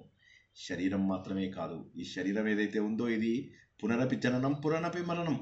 కాబట్టి ఈ శరీరం ద్వారా నేను మరణిస్తూ ఉంటాను, మళ్ళీ పుడుతూ ఉంటాను, మళ్ళీ చనిపోతూ ఉంటాను, మళ్ళీ పుడుతూ ఉంటాను. ఆ విధంగా తల్లి కడుపులో కష్టాలు పడుతూ ఉంటాను. అదృష్టం ఈ జన్మలో బాగుంది, కాస్త ఇంటర్నెట్ ఉంది, కబుర్లు చెప్పుకోవడానికి మిత్రులు ఉన్నారు, అన్నీ బాగున్నాయి. కానీ వచ్చే జన్మ ఇలా ఉంటుందని గ్యారంటీ ఉందా? సరే, ఈ జన్మలో కూడా ప్రతిరోజు రాత్రి 5 లక్షల మంది చనిపోతున్నారు. పొద్దున లేస్తే మనం ఉండము. కాబట్టి ఇది మన పరమ లక్ష్యము ఏమిటంటే అమృతము, మోక్షము. ఈ జీవాత్మ పరమాత్మ లోపల లయం అవ్వాలి. అది నా పరమ లక్ష్యమైనటువంటిది. జనన మరణ రహితమైనటువంటి ఆ పరబ్రహ్మ లోపల నేను లీనమవ్వాలి. అంటే జ్ఞానయోగం, భక్తి యోగం, కర్మయోగం, మోక్ష మార్గం ఇవన్నీ ఏవైతే చెప్పుకున్నామో వీటన్నిటి యొక్క ఒక సంక్షిప్త రూపం ఇది. జీవాత్మ పరమాత్మను చేరేటటువంటి ఒక అద్భుతమైనటువంటి సందేశం. ఎన్నో రోజులుగా వింటున్నాం మనం, ఇదేమి కొత్తది కాదు, అందరికీ నోటికొచ్చిందే ఇదందరిది కూడా. కాబట్టి అసత్య ధోరణి నుంచి మన సత్య స్వరూపాన్ని గ్రహించాలి. మన లోపల ఉన్నటువంటి అజ్ఞానంలోంచి మనం జ్ఞాన ప్రకాశాన్ని చేరుకోవాలి. మరణ సంచారం ఏదైతే ఉందో దీన్ని మనం దాటి, ఈ మరణ సంచారాన్ని దాటి అధిగమించి మనం అమరత్వాన్ని పొందాలి. దేవుడా నన్ను అటువైపు నడిపించు. నా మనస్సు, నా బుద్ధి, నా ఆత్మ ఇవన్నీ కూడా పరిశుద్ధం కావాలి ఓ భగవంతుడా అని చెప్పేసి అత్యద్భుతమైనటువంటి ఒక శాంతి శ్లోకాన్ని తెలుసుకున్నాం. జై శ్రీకృష్ణ. ఏమైనా ప్రశ్నలు ఉంటే తీసుకుంటాను, లేకపోతే తర్వాత మెట్టులోకి వెళ్దాం.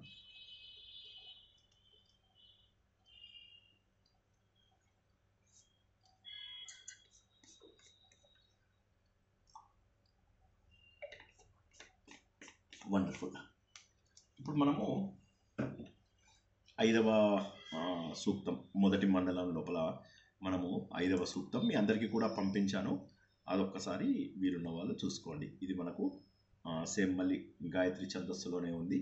ఇది కూడా ఇంద్ర సూక్తము. ఒకసారి ఇంద్రుడు అంటూ వచ్చిన తర్వాత ఈ సూక్తములన్నింటిలో కూడా ముందు అగ్నిని చూసాము, అశ్విని దేవతలను చూసాము, మిత్రావర్ణులను చూసాము, వాయుదేవుని చూసాము. వీళ్ళందరినీ చూసిన తర్వాత ఎప్పుడైతే ఇంద్రుడిని మొదట్లో క్లుప్తంగా ప్రారంభించారో ఇప్పుడు ఇంద్రుడి గురించి చెప్పుకోవడము బాగా ప్రారంభమైంది. మనం ఇంతకుముందు చెప్పుకున్నట్టుగా ఋగ్వేదంలో ఉన్నటువంటి సూక్తాలన్నీ కూడా అగ్నిదేవుణ్ణి, ఇంద్రుణ్ణి. అగ్నిదేవుడు అంటే ఎవరు అంటే మనలో ఉన్నటువంటి ప్రకాశము, ఆత్మస్వరూపము, పరబ్రహ్మ. ఇంద్రుడు అంటే ఎవరు?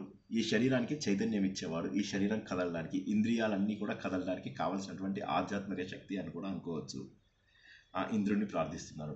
కాబట్టి ఇది కేవలం కూడా ఏంటంటే, ఓ ఇంద్రుడా నువ్వు వచ్చేసి యజ్ఞానికి వచ్చేసి తాగేసి వెళ్ళిపో, తర్వాత మేము ఇచ్చేటటువంటి వస్తువులను అందించుకో, మా కోరికలన్నీ తీర్చు అని అలా అనుకోకుండా వీటన్నిటి లోపల నాకు ఆధ్యాత్మిక జ్ఞానాన్ని ప్రసాదించు అని కూడా ఒక అర్థం ఉంటుంది. అంటే కథ వెనుక కథ 2 రకాలు ఉంటాయి. ఇదందరూ కూడా కాస్త గుర్తుంచుకోండి. వాచ్యార్థము, లక్ష్యార్థము అని 2 ఉంటాయి. వాచ్యార్థము అంటే ఏంటంటే డైరెక్ట్ మీనింగ్. ఉదాహరణకి నువ్వు బాగున్నావు అంటే వాచ్యార్థం ఏంటి? నువ్వు బాగున్నావు అని చెప్పి. నువ్వు బాగానే ఉన్నావు అంటే అప్పుడు అందులో వాచ్యార్థం లేదు, ఏదో డిఫరెంట్ మీనింగ్ ఉంది. వాడు వచ్చాడు అంటే ఇక్కడ ఏమర్థమైంది మీకు? నేను ఇప్పుడు అన్నానా వాడు వచ్చాలే అని అన్నాను. ఇక్కడ మీకు ఒక మీనింగ్ కనిపించిందా, లేక 2 మీనింగ్స్ ఉన్నట్టుగా అనిపిస్తుందా? 2 మీనింగులు ఉంటాయి సార్. ఒకటి వెటకారంగాను, ఒకటేమో మర్యాదగాను. వచ్చారన్న ప్రేమతో శ్లేషాలంకారం. సో ఇక్కడ ఏంటి, రెండు రకాల అర్థాలు ఉన్నాయి. అంటే ఒకటేమో వాచ్యార్థము, ఇంకోటేమో లక్ష్యార్థము. ఇంకోటి ఏంటి, అతడు ఆత్మని పొందాడు అంటే ఆత్మ అనేటటువంటి ఏదో వస్తువుని పొందాడు అని చెప్పేసి, అతను ఆత్మ అంటే భగవంతుణ్ణి చేరుకున్నాడు అని చెప్పేసి ఒక అర్థం వస్తుంది. సో ఈ విధంగా ఏంటంటే వాచ్యార్థము లక్ష్యార్థము. వాచ్యార్థం అంటే just word by word meaning, literal meaning. లక్ష్యార్థము అంటే ఇంప్లైడ్ మీనింగ్, దాని వెనకాల ఏముంది మీనింగు, దాని వెనకాల ఏముంది. అతను కంగు తిన్నాడు, కంగు తిన్నాడంటే ఏమిటి, ఏదో దెబ్బ తిన్నాడు. కంగు తిన్నాడంటే అది కాదు, ఇంకొక అర్థం ఉంటుంది లక్ష్యార్థంగా. కాబట్టి ఏంటంటే లక్ష్యార్థము అనేటటువంటిది ఏదైతే ఉందో అది ముఖ్యము. కానీ అందరికీ తెలిసిపోతూ ఉంటుంది, తెలియకపోవడం ఉండదు. అక్కడ తెలియకపోవడం ఉండదు, తెలుస్తూ ఉంటుంది. వాడు సుత్తి కొట్టాడు అంటాడు, అంటే సుత్తి కొట్టాడు అంటే సుత్తిని తీసుకుని ఇలా కొట్టాడు అనేటటువంటి దాన్ని ఏదైతే ఉందో దాన్ని వాచ్యార్థంగా తీసుకుంటాం. లక్ష్యార్థం ఏంటి అంటే వాడు మాట్లాడుతుంటే మనకు విసుగ్గా ఉంది అని చెప్పడాన్ని లక్ష్యార్థము అంటారు. ఈ ఋగ్వేదంలో అన్ని మంత్రాలకి వాచ్యార్థం కనుక తీసుకున్నట్లయితే దేవతలని యజ్ఞం చేస్తున్నామో ఆహ్వానించు, స్తుతి చేస్తున్నామో ఆహ్వానించు. ఇప్పుడు మీరు లలితా సహస్రనామం తీసుకున్నా, విష్ణు సహస్రనామం తీసుకున్నా, ఇంకా ఏమన్నా స్తోత్రాలు తీసుకున్నప్పటికీ కూడా శివానంద లహరి, సౌందర్య లహరి, తర్వాత ఏవి తీసుకున్నా కూడా మీకు వాచ్యార్థం అంటూ ఒకటి ఉంటుంది. అందులోపల ఏంటంటే దేవతలను స్తుతి చేస్తున్నట్టుగా ఉంటుంది. కానీ అందులోపల ఒక ఇమిడి ఉన్నటువంటి ఒక అద్భుతమైనటువంటి తత్వం ఉంటుంది. ఆ తత్వము లక్ష్య అర్థము. అందరికి అర్థమైందా ఈ మాట? ఎవరికైనా మళ్ళీ చెప్పాలంటే చెప్తాను. పోనీ అందరికీ అర్థమైందా లేక మళ్ళీ చెప్పనా? సో కాబట్టి ఏంటంటే వాచ్యార్థము లక్ష్యార్థము అని చెప్పేసి రెండు ఉంటాయి. అంటే మాటల యొక్క అర్థం డైరెక్ట్గా ఉంటుంది, కానీ లక్ష్యం అసలు దాని ఒరిజినల్ టార్గెట్ వేరు. ఇప్పుడు ఇందులోపల కూడా ఏంటంటే మనము ఇంద్రుడిని పొగుడుతున్నట్టుగా ఉంటుంది, కానీ అందులోపల ఒక అర్థం వేరు ఉంటుంది. అదేంటో తెలుసుకుందాం. ఇందులోపల మళ్ళీ కూడా ఎవరిది రాసింది కూడా విశ్వామిత్రుని యొక్క కుమారుడైనటువంటి వైశ్వామిత్ర మధుచంద్రుడు. ఆయన ఇది మళ్ళీ గాయత్రి ఛందస్సులోనే రాశాడు. ఇది పూర్తిగా ఇందులోపల ఉన్నటువంటి దేవత. మీకు ఇంతకుముందు ఏం చెప్పాను, ప్రతి మంత్రానికి ఒక దేవత ఉంటాడు. ఉదాహరణకి మీరు చదివేటప్పుడు కూడా మంత్రాలు అవి చేసేటప్పుడు గాయత్రి మంత్రం చేసేటప్పుడు సవితా దేవత, విశ్వామిత్ర ఋషి అని ఇట్లా అన్నీ చదువుతూ ఉంటాం.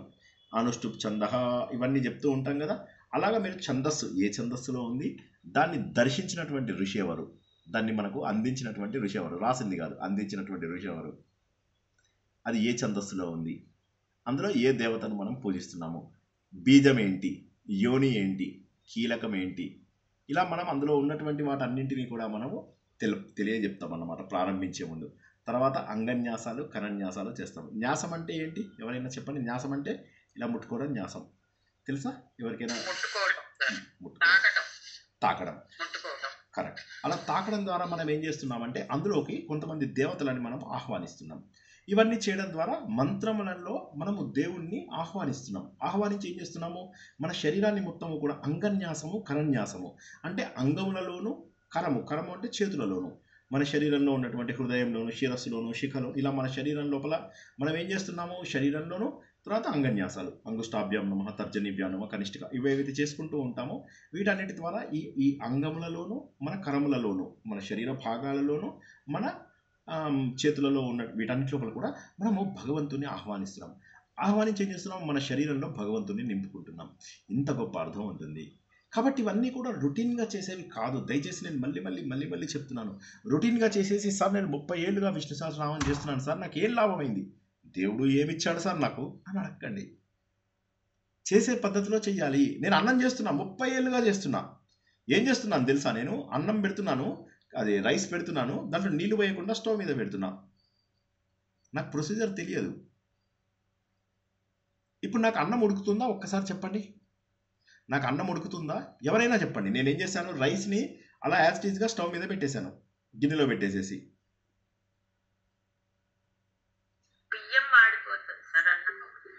ఎందుకని మరి ఇంత కష్టపడ్డాను కదా, 30 ఇయర్స్గా చేస్తున్నాను అదే పని, అయినా కూడా బియ్యం రాకపోతే ఎట్లాగండి? మీరు భలే మాట్లాడుతున్నారు. 30 ఏళ్ళుగా చేస్తున్నాను కదండి, నా మీద జాలి లేదా? నా మీద జాలి లేదా దేవుడికి? 30 ఏళ్ళుగా అదే బియ్యంని నేనేం చేస్తున్నాను, ఒక గిన్నెలో పెట్టి దాన్ని స్టవ్ మీద పెడుతున్నాను కదా. దేవుడికి జాలి లేదా నా మీద? దేవుడికి నా మీద కరుణ లేదా? ఎందుకంటే బియ్యాన్ని ఉడికించడం లేదు, ఎందుకంటే నువ్వు ఏం చేయాలో అది చేయడం లేదు. కాబట్టి ఓ సాధకుడా, మనమందరం కూడా సాధకులము, ఏం చేయాలి, ఏదైతే మనకు శాస్త్ర నియమాలలో ముఖ్యంగా ఋగ్వేదంలో చెప్పారో, మనం ఎందుకు ఋగ్వేదంతో ప్రారంభించుకున్నాము? ఎందుకంటే ఋగ్వేదంలో ఉన్నదే గద్య రూపంలో ఉంటే దాన్ని యజుర్వేదం అంటారు, పాటల రూపంలో ఉంటే సామవేదం అంటారు. ఇంప్లిమెంటేషను ప్రాక్టికల్ రూపంలో ఉండి లౌకిక విషయాలకు తెలిసేదైతే దాన్ని అధర్వణ వేదం అంటారు. చెప్పండి 4 ఎవరైనా. ఋగ్వేదము, యజుర్వేదము, సామవేదము, అథర్వణం. Very good. ఆ 4ంటికి భేదం చెప్పండి. ఋగ్వేదంలో అన్ని మంత్రాలు, యజుర్వేదంలో దాన్ని తీసుకొని ఇంప్లిమెంటేషన్, అయ్యో కాదు. సామవేదంలో పాటల రూపంలో, లౌకికంగా అథర్వణ వేదం. కరెక్ట్. యజుర్వేదం ఒకటి తప్పు చెప్పారు మీరు. యజుర్వేదం ఒక్కటి మళ్ళీ ఒకసారి చెప్పగలరా? ప్రయత్నం చేయగలరా? బాగా చెప్తున్నాను. You are wonderful. ఒక్కసారి ప్రయత్నం చేయగలవా? చేస్తారా? ఇంకెవరైనా చెప్పగలరా యజుర్వేదంలో ఏంటో? ఋగ్వేదం మంత్ర రూపము ఆవిడ చెప్పారు, సామవేదము పాటల రూపము ఆవిడ చెప్పారు, అధర్వణ వేదం ఏంటి? ప్రాక్టికల్, లౌకిక విషయాలలో ప్రాక్టికల్గా ఉన్నటువంటిది. సో మరి యజుర్వేదంలో ఏముంది? యజుర్వేదంలో యజ్ఞాలు కరెక్టే, దాన్ని గద్యం అంటారు. ఓకేనా? గద్యము అంటారు. ఓకే. సో గుర్తుంచుకోండి చక్కగా ఈ 4 ఏమంటాడు ఆయన? రాముడు ఆంజనేయ స్వామిని చూసినప్పుడు అంటాడు అనమాట, ఆయన మాట్లాడుతుంటే ఋగ్వేద మంత్రాలు చదివినట్టుంది, యజుర్వేదంలో గద్యం చదివినట్టుగా ఉంది, సామవేద పాటలు పాడినట్టుగా ఉంది, లౌకిక నాలెడ్జ్ అంతా కూడా తెలిసినటువంటి మహానుభావులాగా ఉన్నాడు ఆంజనేయ స్వామి అని చెప్పేసి అంటాడు. సో కాబట్టి అన్నింటికీ కూడా మూలమైనటువంటి ఋగ్వేదాన్ని మనం నేర్చుకుంటున్నాం. ఎన్ని కోట్ల జన్మల అదృష్టమో, ఎన్నో తెలుసుకున్నాం. అన్నిటికంటే కూడా గొప్పదైనటువంటి జ్ఞానాన్ని మనము తెలుసుకుంటున్నాము. ఇంతకు మించినటువంటి జ్ఞానం ఇంకా మరేది లేదు. ఎందుకంటే ఒకవైపు చూసినట్లయితే మీకు దేవతల స్థుతిలాగా ఉంటుంది, అలా లాభము. రెండవది ఏంటి? దాంట్లో ఉన్నటువంటి ఉచ్చారణ 25,000 దాటిపోతుంది. 20,000 వరకు మన మామూలు ఇది వింటాం. అల్ట్రాసోనిక్ కూడా 20,000 కూడా దాటి కూడా వస్తాయి. కాబట్టి దాంతో శబ్దం ద్వారాను ప్రకృతి శక్తులకి మంచి శక్తి ఉంటుంది. తర్వాత ఇక్కడ అపోహలు ఉండవు. ఉదాహరణకి ఇప్పుడు నేనేం చెప్తాను? అపోహలు, ఆయన వచ్చేసాడు, దేవుడు వచ్చాడు, వచ్చేసి ఇలా అన్నాడు, ఆ రాక్షసుడు పడిపోయాడు అన్నాను. నమ్ముతారు, మీరు ఎవరు క్వశ్చన్ చేయరు. ఎందుకంటే అది పురాణాలలో ఉన్నటువంటి కథలను మనం క్వశ్చన్ చేయం. దానికి నమ్మకం ఉంటే సరిపోతుంది. కానీ వేదంలో అలా కాదు. వేదం ఏంటంటే ఇట్స్ ఎ సైంటిఫిక్. మీరు గూగుల్ కాదు, యూట్యూబ్ లోపల హిందూ ధర్మ సైంటిఫికల్లీ ప్రూవెన్ రిలీజన్ అని కొట్టండి, మీకు ఎన్ని విషయాలు తెలుస్తాయో. అందరూ కూడా do more and more research on it. జ్ఞానం ద్వారానే మన పాపాలన్నీ పోతాయి, జ్ఞానం ద్వారానే మనం ఎక్కువ ఆనందంగా ఉండగలుగుతాము, జ్ఞానం ద్వారానే మనము మోక్ష స్వరూపులం అవుతాము. కాబట్టి అదంతా కూడా మనకు ఋగ్వేదంలో తెలుస్తుంది. అటువంటి ఋగ్వేదం మహోన్నతమైనటువంటిది. దీని ద్వారా మనకు లౌకికంలో ఉన్నటువంటి ఈ ప్రకృతి శక్తులన్నీ మనకు సహాయపడతాయి. మొదటిది. రెండోది, ఈ ఆత్మతత్వం తెలుసుకోవడం ద్వారా మనము మోక్ష స్వరూపులం అవుతాము. హరి ఓం. ఒక్క నిమిషం, మంత్రము ఎగిరిపోయింది. 1 సెకండ్, ఒక్క నిమిషం. నాకు మంత్రం నోటి ఎందులో పెట్టారు సార్? ఏంటమ్మా? ఈ రోజుది పెట్టాను అన్నారు కదా సార్, ఇది సూక్తము. ఇది ఆల్రెడీ ఇదే గ్రూప్ లోపల మొత్తం బుక్ మొత్తం పెట్టినట్టున్నాను. రాలేదా? ఒకసారి ఇప్పుడు పెట్టినా, ఒక్క నిమిషం. ఈ రోజు దాన్ని కాదు, మొత్తం పెట్టేస్తాను. ఆగండి ఒక్క నిమిషం, బుక్ మొత్తం పెడతాను. ఇవాళ 5వది, మొదటి మండలంలో 5వది. ఒక్క నిమిషం, నేను విత్ ప్రొనౌన్సియేషన్ ఉన్నటువంటిది పెడుతున్నాను మీకు. ఒక్క నిమిషం. అందరూ కూడా చూస్తూ ఉండండి చక్కగా, వీలైనంతగా. ఇది చదవడం కొద్దిగా తప్పులు అటు ఇటు అయినా కూడా పర్వాలేదు.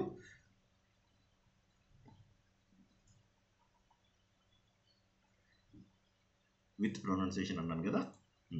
ఇప్పుడు ఒక డాక్యుమెంటు పంపించాను, అందులోపల మండలం 1, 5 అది ఓపెన్ చేశాను. నేను కూడా ఇప్పుడే ఓపెన్ చేశాను.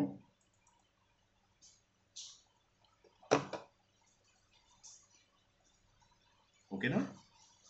ఆత్వే హరి ఓం ఆత్వేత నిషీదతే ఇంద్రమభి ప్రగాయత సఖాయ స్తోమవాహసః పురూతమం పురూణామీశానం వార్యానం ఇంద్రం సోమే సచాస్తుతే సఖానో యోగాభువత్సరాయే స పురం ధ్యాం గమద్వాజేభిరాసనః యస్య సంస్థేన వృణ్వతే హరి సమత్సు శత్రవః తస్మా ఇంద్రాయ గాయత. సుతపావ్నే సుతాయిమే శుచయో యంతి వీతయే సోమసో దధ్యాశిరః త్వం సుతస్య పీతయే సద్యో వృద్ధో అజాయథ ఇంద్రజైష్ఛాయ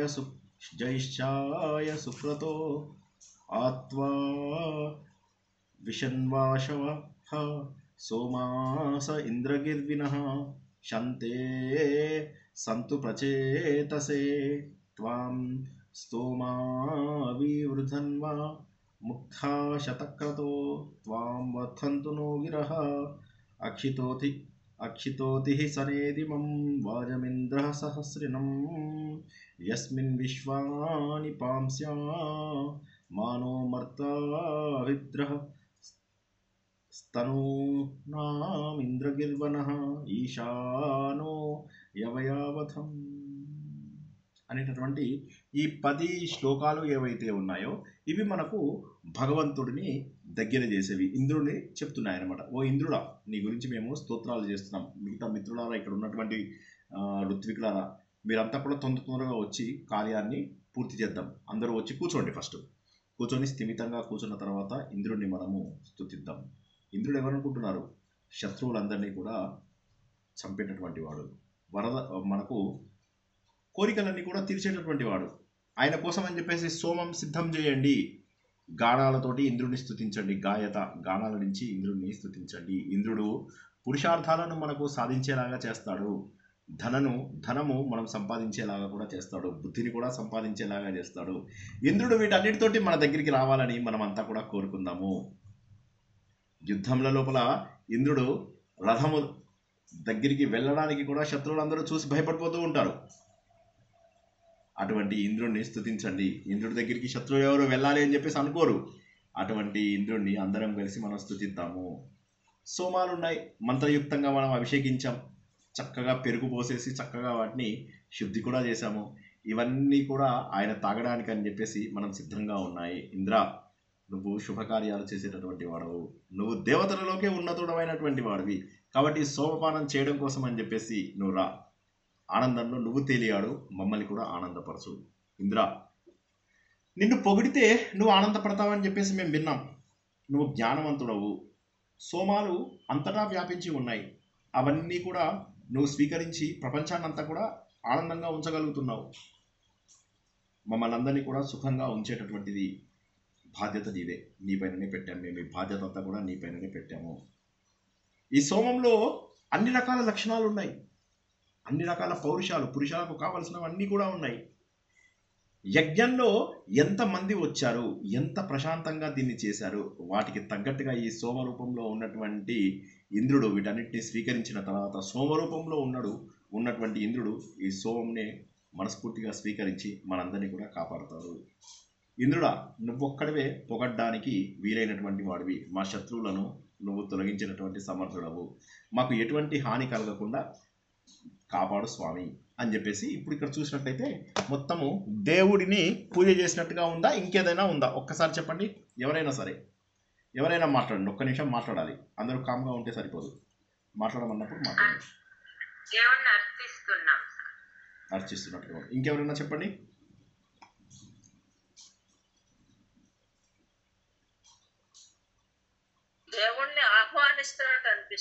దేవుణ్ణి ఆహ్వానిస్తున్నాము. దేవుణ్ణి మనం పిలుస్తున్నాము. పిలిచి ఏమంటున్నాము? ఆయనను మనం స్తుతి చేస్తూ, నువ్వు స్తుతి నీకు ఇష్టము దేవుడా, నిన్నెవరన్నా ప్రార్థిస్తే నీకు చాలా సంతోషంగా కూడా ఉంటుంది కదా. మేమంతా కూడా నిన్ను ప్రార్థిస్తున్నాము. ఓ భగవంతుడా, మేమంతా కూడా నిన్ను ప్రార్థిస్తున్నాము. ప్రార్థించినప్పుడు నువ్వు వచ్చేసి మమ్మల్ని కాపాడు. వేడుకోవడం కూడా అంతేగా. దేవుడిని ప్రార్థించడం అంటే వేడుకోవడమే కదా. సో ఇవన్నీ కూడా చేస్తున్నాం మనం. అంటే భగవంతుని ఏమంటున్నాము? ఇవన్నీ కూడా నువ్వు మా కోసము చెయ్యి అని చెప్పేసి అంటున్నాం. ఒక్కసారి కనుక దీని మనం మీనింగ్ చూసుకున్నట్లయితే, ఒక్కసారి మళ్ళీ మనం ఏం చేద్దాం, దీని మీనింగ్ చూసుకుంటే ఓ భగవంతుడు అను మా విజయానికి కారణం కావాలి. మనం ఏమని చెప్పుకున్నాము? మనం ఎప్పుడైతే ప్రకృతి శక్తులకు అనుగుణంగా వెళ్తామో, ఇంద్రుడిని ఆదిత్య స్వరూపంలో కూడా కొలుస్తారని మనకు తెలుసు. ఎందుకంటే ఎదురుగా మనకు ఎప్పుడూ కూడా మనకు తూర్పు వైపున ఏ దేవుడు ఉంటాడు? తూర్పు వైపు ఎంట్రెన్స్ పెట్టుకోవాలంటారు. తూర్పు ఏ దేవుడు ఉంటాడు? ఇంద్రుడు అదే అఫ్కోర్స్ సూర్యుడు ఉంటాడు, కానీ తూర్పు ఎవరిది? ఇంద్రుడిది. అందరిలోకి కూడా గొప్పవాడు కాబట్టి ఈస్ట్ ఫేసింగ్ హౌసెస్కి అంత వాల్యూ ఉంటుంది. వెస్ట్లో అదే శక్తి వరుణుడు రూపంలో ఉంటుంది. అదే కుడి పక్కన చూసుకున్నట్లయితే యముడు రూపంలో ఉంటుంది. ఎడమ పక్కన అంటే తూర్పుకు ఎడమ పక్కన ఉన్నటువంటి రూపం ఏదైతే ఉంటుందో నార్త్, అది కుబేరుడు రూపంలో ఉంటుంది శక్తి. కాబట్టి ఏదైతే ఆదిత్యుడి లోపల ఆదిత్య మంత్రాన్ని మనం ఎందుకు పూజిస్తాం, సవితా మంత్రాన్ని ఎందుకు పూజిస్తాం, ఒక్కసారి ఇవన్నీ కూడా ఆలోచిస్తే తప్ప అర్థమయ్యేవి కావు ఇవి. ఆదిత్యుడిని ఎందుకు పూజిస్తాము? ఓం భూహ్ భువః సువః, దీన్ని ఏమంటాం? ఓం భూర్భువ సువః అంటాము. రేఫం వస్తుంది అనమాట. దానివల్ల ఏమవుతుంది, ఈ 3 లోకాలు ఏవైతే ముఖ్యమైనటువంటి 3 లోకాలు ఉన్నాయో, భూలోకము, భువర్లోకము, సువర్లోకము, ఈ 3 లోకాలను దాటినటువంటి శక్తి నాకు కావాలి. అది ఎలా వస్తుంది? ఓంకార రూపంలో వస్తుంది. ఆ ఓంకార రూపంలో మొదటిదైనటువంటి ఓం భూర్భువస్వ తత్సవితుర్వరేణ్యం అనేటటువంటిది ఋగ్వేదం. భర్గో దేవస్య ధీమహి యజుర్వేదం. ధియో యోనః ప్రచోదయాత్ సామవేదం. ఋగ్వేదం, యజుర్వేదం, సామవేదం యొక్క 3 రూపాలలో ఆ ఉ మా అనేటటువంటి అద్భుతమైనటువంటి చైతన్యం ఉంది. ఆ చైతన్యాన్ని నేను సూర్యుడిని ప్రార్థించి తీసుకుంటున్నాను. ఓ సూర్యుడు, సవితా మండలంలో ఉన్నటువంటి జ్ఞానమూర్తి, నా లోపల ఉన్నటువంటి అజ్ఞానాన్ని పోగొట్టు. ఇప్పుడు ఇంద్రుడిని మనము ఆదిత్యుడి రూపంలో పూజిస్తూ నా లోపల జ్ఞానాన్ని నువ్వు పోగొట్టు. కాబట్టి ఆ సోమం అంటే ఏంటి? అత్యంత ఆనందాన్ని కలిగించేది అని చెప్పేసి మనం తెలుసుకున్నాం. అత్యంత ఆనందాన్ని కలిగించేదంటే ఏంటి? ఆత్మసంతృప్తి. ఆ ఆత్మసంతృప్తి ఏదైతే సచ్చిదానంద స్వరూపం ఏదైతే ఉందో, ఎప్పటికీ కూడా శాశ్వతంగా ఉండేటటువంటి ఆనందం ఏదైతే ఉందో, ఆ ఆనందాన్ని నన్ను తీసుకురా.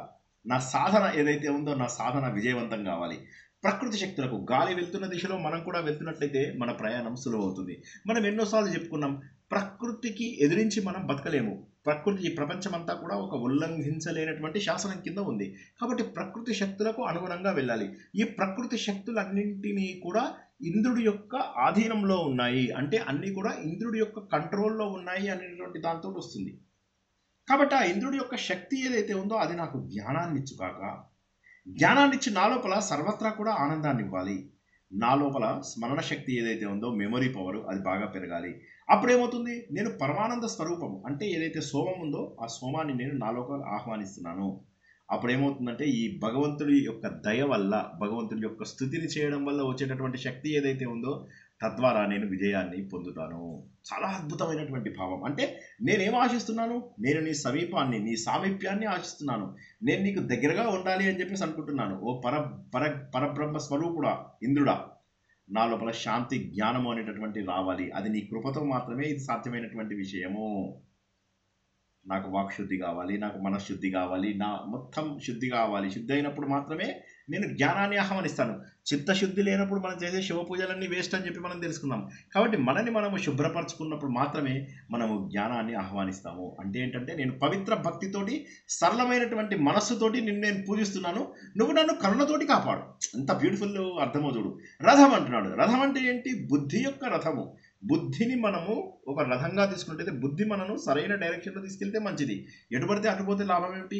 దాని దగ్గరికి శత్రువులు రావడానికి భయపడుతున్నారు అంటే అర్థం ఏంటంటే, చెడు శక్తులు రావడానికి భయపడుతున్నాయి. ఎప్పుడైతే నువ్వు నీ బుద్ధితోటి చెడును ఆపుకుంటావో, ఈ పని నేను చెయ్యాలి, స్వీట్ తినకూడదు అంతే. Once you have taken a decision, ఎవరు నీ దగ్గరికి రావడానికి ఇష్టపడరు. అంటే ఏదైతే శక్తి నువ్వు ఇంద్రుడిని రథం ద్వారా అంటున్నావో, నీ రథం దగ్గరికి శత్రువులందరూ రావడానికి నీ భయపడతారంటే అర్థం ఏంటి? అంటే ఈ ప్రపంచం అంతా కూడా ఈ బుద్ధి అనేటటువంటి, ఈ నాలో ఉన్నటువంటి రథము ఉంది. నీ అనుగ్రహం ఏదైతే ఉందో అది నా బుద్ధిని ప్రచోదయింప చేస్తుంది. అది వెలిగిస్తుంది, జ్యోతిని వెలిగించినట్టుగా చేసి నా సాధనానికి శాశ్వతమైనటువంటి ఫలితం కావాలి. ఏదో మామూలు ఫలితం, ఇటువంటి ఫలితం నాకు కాదు కావాల్సింది. నాకు శారీరక శాంతి కావాలి, మానసిక శాంతి కావాలి. ఆధ్యాత్మిక రక్షణ కోసం ఎప్పుడూ కూడా నా లోపల దైవాసుర లక్షణాలు నన్ను పోరాటం జరిపేలాగా చేస్తున్నాయి. ఒకవైపు నుంచి దైవశక్తి, మరొక వైపు నుంచి ఆసురీ శక్తులు నన్ను పోరాటం జరిగేలాగా చేస్తున్నాయి. కాబట్టి నేను దైవీ శక్తులైనటువంటి ఈ ప్రకృతి శక్తులన్నింటినీ ఆశ్రయిస్తూ ఆసురీ శక్తి అనేటటువంటి మాయను దూరంగా ఉంచి, ఇక్కడ అర్థం చేసుకోండి, ఆసురీ శక్తి అంటే మన పైన ఉన్నటువంటి తమస్సు. ఈ తమస్సు, అజ్ఞానాన్ని నేను ఆపుకుంటాను. నాకు ఆత్మశక్తి కలిగేలాగా చెయ్యి ఓ ఇంద్రుడా. నా లోపల అంతర్లీనంగా ఉన్నటువంటి ఈ దైవీ శక్తి ద్వారా నేను ఈ ఆసురీ శక్తులతో పోరాడాలి. నీ ఆశ్రయమే నాకు ఎంతో గొప్ప రక్షణ, నాకు అఖండ రక్షణ. కాబట్టి నా హృదయం లోపల నువ్వు రా భగవంతుడా, నువ్వు నా హృదయంలో ఉండు, నా హృదయంలో ఉండి నాకు సమస్తమైనటువంటి జ్ఞాన సంపదను అందించు. నాకు డబ్బును అందించు అని కాదు, ఇక్కడ సంపదను అందించు అంటే నాకు జ్ఞానం అందించు. నీ స్మరణ నాకు ముఖ్యము. నువ్వు స్తుతికి ఇదవుతావు అంటే మీనింగ్ ఏంటంటే, నువ్వు వెళ్తున్న దారిలో కనుక వెళ్ళినట్లయితే నువ్వు మమ్మల్ని సరైనటువంటి దారిలో తీసుకెళ్తావు. అటువంటి ఫలితాన్ని మాకు అందించు. మా యజ్ఞాన్ని ఉద్ధరిస్తున్నావు అంటే నేను చేసినటువంటి ప్రతి పని, యజ్ఞం అంటే మనం చేసినటువంటి కార్యం, నా ప్రతి కార్యాన్ని కూడా నువ్వు ఉద్ధరిస్తున్నావు ఓ భగవంతుడా. కాబట్టి నా అంతర్గత బుద్ధి లోపల నువ్వు వెలుగు నింపుతూ నేను సరైనటువంటి దారి లోపల వెళ్ళేలాగా చేయవలసినటువంటి వాడివి. నువ్వు అందరి దేవతలలోకి కూడా ఉన్నతుడవని చెప్పేసి విన్నాను. నా ధ్యాన శక్తి నా లోపల ధ్యాన శక్తి పెంచు, నా భక్తిని పరిశుద్ధంగా చెయ్యి.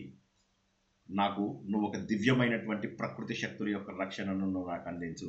ఆ విధంగా నన్ను మానసికంగా దృఢంగా చేసినట్లయితే నేను ఆధ్యాత్మిక మార్గంలో అత్యంత సులువుగా వెళ్తాను అనేటటువంటి అద్భుతమైనటువంటి జ్ఞానము ఈ 5వ సూక్తం లోపల ఇంద్రుణ్ణి మనము పూజించడం ద్వారా దొరుకుతుంది. జై శ్రీకృష్ణ. బాగుంది చూడండి. ఎంత అంటే మనం ఏమనుకుంటాం ముందు జస్ట్ చెప్పండి సార్, మళ్ళీ ఇంకొకసారి అర్థం ఎక్స్ప్లెయిన్ చేయండి సార్. చాలా స్పీడ్గా చెప్తున్నట్లయింది. మీకు ఒకటి ఆలోచించండి. ఇప్పుడు మనకు ఉన్నటువంటి ప్రాబ్లం ఏంటి? దైవ శక్తులు, ఆసురీ శక్తులు, అవునా కదా? మీకు చాలా మంచిగా చెప్తాను, జాగ్రత్తగా వినండి. మన శరీరంలో ఒక మంచి ఒక చెడు మనతో పోరాడుతూ ఉంటాయి ఎప్పుడు, కరెక్టే కదా? మంచి అంటే ఏంటి? మన లోపల సాధక శక్తి. చెడు అంటే ఏంటి? మన లోపల బద్ధకము, అలసత్వము, అజ్ఞానము, ఇవన్నీ కూడా ఏవైతే ఉన్నాయో మనకు, ఇవన్నీ కూడా మనకు చెడు శక్తులు. ఈ మంచి శక్తులు, చెడు శక్తులు పోరాడుతూ ఉంటాయి. అయితే ఈ బుద్ధిని ఆయన తిప్పాలి, కీ తిప్పాలి, బుద్ధికి కీ తిప్పాలి. ఆ కీ తిప్పాలి అంటే ఎవరు? ఆ కీ తిప్పినట్లయితే అప్పుడు ఏమవుతుంది? మనకు ఈ ఆసురీ శక్తులన్నీ కూడా పక్కకు పడిపోతాయి. అంటే భగవంతుని మనం ప్రార్థించడం ద్వారా మనకేమొస్తుంది? జ్ఞానం వస్తుంది, ఆత్మజ్ఞానం. నా గురించి నేను తెలుసుకునేటటువంటి అవకాశం నాకుంది. నా గురించి నేను తెలుసుకోవాలి, చైతన్యం గురించి తెలుసుకోవాలి అంటే ప్రకృతి ఏ డైరెక్షన్లో వెళ్తుందో నేను అదే డైరెక్షన్లో వెళ్ళాలి.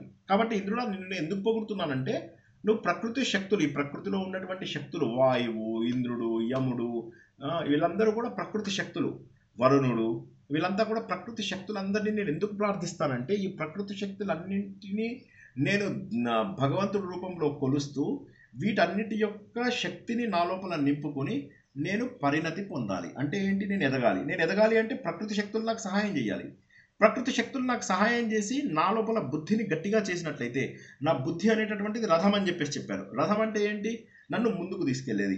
ఆ రథం అడ్డదిడ్డంగా వెళ్ళిందంటే నా దగ్గర ఒక కారు ఉంది, ఆ కారు నడిపించేవాడికి బుద్ధి లేకపోతే ఏమవుతుంది? వాడు తీసుకెళ్ళి ఎక్కడో ఒకసారి యాక్సిడెంట్ చేస్తాడు. కానీ నా బుద్ధి ఏదైతే ఉందో, CPU అనేసి చెప్పిండ్రు కదండి సార్, కంట్రోలింగ్ ప్రాసెసింగ్ యూనిట్ అన్నట్టుగా చెప్పిండ్రు కదండి సార్. CPU అనేసి బుద్ధిని అట్లా కూడా తీసుకోవచ్చు కదండి సార్? తీసుకోవచ్చు. సో కాబట్టి మనకేమవుతుంది? ఈ బుద్ధి అనేటటువంటిది ఏదైతే ఉంటుందో మనకు సరైనటువంటి దారిలో తీసుకెళ్ళాలి. సరైనటువంటి దారిలో తీసుకెళ్ళాలంటే మనకు సరైన బుద్ధి కలిగించాలి. కాబట్టి ఏంటి? సోమరసం అనేది ఇంకొక పదాన్ని మనం ఏమనుకున్నావు? సత్ చిత్ ఆనంద రూపము. అంటే ఎప్పుడూ కూడా ఆనందంగా ఉండేటటువంటిది. సోమరసం అంటే ఆనందాన్ని కలిగించేది. సోమరసం అన్న ప్రతిసారి కూడా దేవుడికి మనం ఏదో మందిస్తున్నాము అని కాదు. సోమరసం అంటే వాడు ఏమంటాడు ఆ సినిమా లోపల? సారా అంటే అది ఏంటంటే సోమరసం అంటే అదే ఇక్కడ సారా అంటారు, దీన్ని బీర్ అంటారు అని చెప్పేసి అంటాడు. ఏం సినిమా అది? అనురాధ గారు జాయిన్ అయ్యారా? ఇవాళ లేరా? ఇవాళ మిగతా వాళ్ళు ఎవరన్నా చెప్పాలి. ఇదే సినిమా డైలాగు. రే నువ్వు శాస్త్రాల్లో స్ట్రాంగ్ కానీ పురాణాల్లో వీక్ రా అంటాడు. అనగానే అవునా గురువుగారు ఎలా అంటే అప్పుడు చెప్తాను అనమాట, నువ్వు మీరు చెప్పారా ఇవాళ? అనురాధ గారు పాపం ఆవిడ ఎప్పుడు నాకు పోటీ ఆవిడ. So anyway, so others movie అందులో కూడా వాడు బ్రహ్మానందాన్ని వీడు ఒరే వెళ్ళి బీర్ తీసుకురా అంటాడు. గురువుగారు మనం తాగొచ్చా అంటే, ఒరే నువ్వు శాస్త్రాల్లో స్ట్రాంగ్ కానీ పురాణాల్లో వీక్ రా అంటాడు. అదేంటి గురువుగారు అంటే, దేవతలందరూ ఏం తాగుతారు అంటే సురాపానం అంటే దాన్ని అక్కడ సారా అంటారు, ఇక్కడ బీర్ అంటారు అంటాడు. అదన్నమాట. సో సోమపానం అంటే చాలామంది బీర్ తాగుతారు అనేటువంటి కాదు. సోమపానం అంటే ఏంటంటే మన సంపూర్ణమైనటువంటి చైతన్యంలో వచ్చినటువంటి ఆనందం, అంటే సచ్చిదానందం. సచ్చిదానందం అనేటటువంటిది అన్నింటిలోకి గొప్పది. ఇంద్రుడు ఆల్రెడీ సచ్చిదానంద స్వరూపుడు. కాబట్టి ఆ స్వరూపాన్ని ఆయనకి ఇవ్వడం ద్వారా మనం ఏం చేస్తున్నాము? మనం కూడా ఆ స్వరూపాన్ని పొందాలి అనుకుంటున్నాము. పొందాలి అంటే ఏమవుతుంది? మన లోపల ఉన్నటువంటి చెడు శక్తుల్ని మంచి శక్తులు కొట్టేయాలి. ఆ మంచి శక్తులు కొట్టేసినప్పుడు మాత్రమే భగవంతుడి యొక్క శక్తి, అంటే ప్రకృతి శక్తులను మనం చూసినట్టయితే ఋగ్వేదంలో ఇంద్రుడివి, అగ్ని మ్యాక్సిమం ఉన్నటువంటి సూక్తాలలో మ్యాక్సిమం సూక్తాలు వీళ్ళిద్దరివే. విష్ణుమూర్తి ఏవో కొన్ని ఉంటాయి, రుద్రుడు ఏవో కొన్ని ఉంటాయి. అవి వదిలేసి మీరు మ్యాక్సిమం వీళ్ళిద్దరివే. సో ఇందులో ఏంటంటే ప్రకృతి శక్తులను మనం గుర్తించడం ద్వారా, ప్రకృతి శక్తులకు అనుగుణంగా మన జీవనాన్ని నడుపుకోవడం ద్వారా మనం జీవితం లోపల విజయాన్ని, పరిణతిని సాధించాలి. ఒకటి జీవితంలో విజయం సాధించడం అంటే ఏంది? ఎంసెట్ ఎగ్జామ్లో బాగా రాస్తే అది విజయం కాదు. మనం జీవితంలో పరిణతి వచ్చి జీవితంలో ఉన్నటువంటి ఎగుడు దిగుడు పరిస్థితులను ఎదుర్కోగలిగేటట్టుగా ఉండాలి. దానికి ప్రకృతి శక్తులను మనం వేడుకుంటాం. ఇదే మనకు ఇంగ్లీష్ వాడు రాసిన సీక్రెట్లో కూడా ఉంది అని చెప్పాను. వాళ్ళు కూడా ఏమని అనుకుంటారంటే ఇదంతా కాదు, ప్రకృతిలో ఏదో శక్తి ఉంది, ఆ ప్రకృతి శక్తులకు అనుగుణంగా కనుక మనం జీవితాన్ని నడిపినట్లయితే మన జీవితంలో అభివృద్ధి సాధించే అవకాశం ఉంది, మనం కోరుకున్నటువంటి కోరికలు తీరే అవకాశం ఉంది. వాళ్ళు అది లౌకిక విషయంలో చెప్పారు, మనం లౌకికంలో చెప్తున్నాము, తర్వాత పారలౌకికంలో కూడా చెప్తున్నాము. అంటే మనం ఆత్మ ఆనందాన్ని పొందడంలో కూడా చెప్తున్నాము. కాబట్టి మనం ఇంద్రుడిని ఎందుకు పూజిస్తున్నాము? ఓ ఇంద్రుడా, నువ్వు మాకు ఆ బుద్ధిని శక్తిని కలిగించు. గాయత్రి మంత్రంలో ఉన్నది అదే. గాయత్రి మంత్రంలో ఒక్కొక్క అక్షరంకి ఒక్కొక్క దేవుడు పేరు పెట్టేసేసి 24 దేవుళ్ళని పూజించ, ఇదంతా మూర్ఖత్వం. గాయత్రి మంత్రం ద్వారా ఏం చెప్తున్నావు నువ్వు? సూర్యుడిలో ఉన్నటువంటి చైతన్యమా, నువ్వు నా లోపల అంధకారాన్ని పోగొట్టు. సింపుల్. అసతోమ సద్గమయ, తమసోమ జ్యోతిర్గమయ, మృత్యోర్మ అమృతంగమయ. అదే విషయాన్ని మనం ఇందులో కూడా తెలుసుకుంటున్నాం. అటువంటి మహోన్నతమైనటువంటి ఇంద్ర సూక్తాన్ని మనము ఈరోజు పూర్తి చేసుకున్నాం. ఇంకెవరికైనా ఏమన్నా ప్రశ్నలు ఉన్నాయా? ఇందులో సింపుల్ ఏంటంటే మీరు గుర్తుంచుకోండి, ఎక్కువ శాతం ఇందులో ఋగ్వేద మంత్రాలన్నీ కూడా ఏంటంటే మన లోపల పరిణతిని, సక్సెస్ని పరిణతిగా చూపిస్తాయి. సక్సెస్ అంటే ఏంది? మనము ఆత్మరూపంలో మనం సక్సెస్ కావాలి. మనము అశాశ్వతమైనటువంటి సక్సెస్లు కాకుండా శాశ్వతమైనటువంటి సక్సెస్ కావాలి మనకు. దాని గురించి తెలియజేస్తాయి ఋగ్వేద మంత్రాలన్నీ. అలాగే తెలియజేస్తాయి. కొన్ని మంత్రాలలో కథ ఉంటుంది, బట్ మిగతా ఎక్కువ శాతం మంత్రాల లోపల కూడా ఇటువంటి కథలే ఉంటాయి, ఇటువంటి తత్వమే ఉంటుంది. సార్ జై శ్రీకృష్ణ సార్. ఇప్పుడు ప్రకృతి అనేది దైవ స్వరూపమే. ఆ ప్రకృతిని మనము అంటే నియంత్రణ, మనం ఆ దేవుణ్ణి రూపంలో ఆ ప్రకృతిని మన లోపల నిలుపుకోవాలి.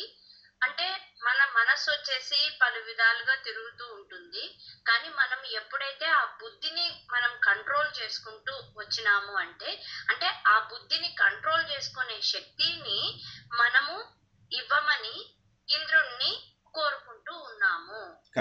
అట్లా ఎప్పుడైతే ఆ బుద్ధిని మనం కంట్రోల్ యూనిట్ ఏదైతే ఉందో ఆ బుద్ధిని మనం కన్నా కంట్రోల్ చేసుకుంటే దానికి శక్తి వచ్చింది అంటే మన మనస్సును అది ఆటోమేటికల్లీ కంట్రోల్ చేస్తుంది.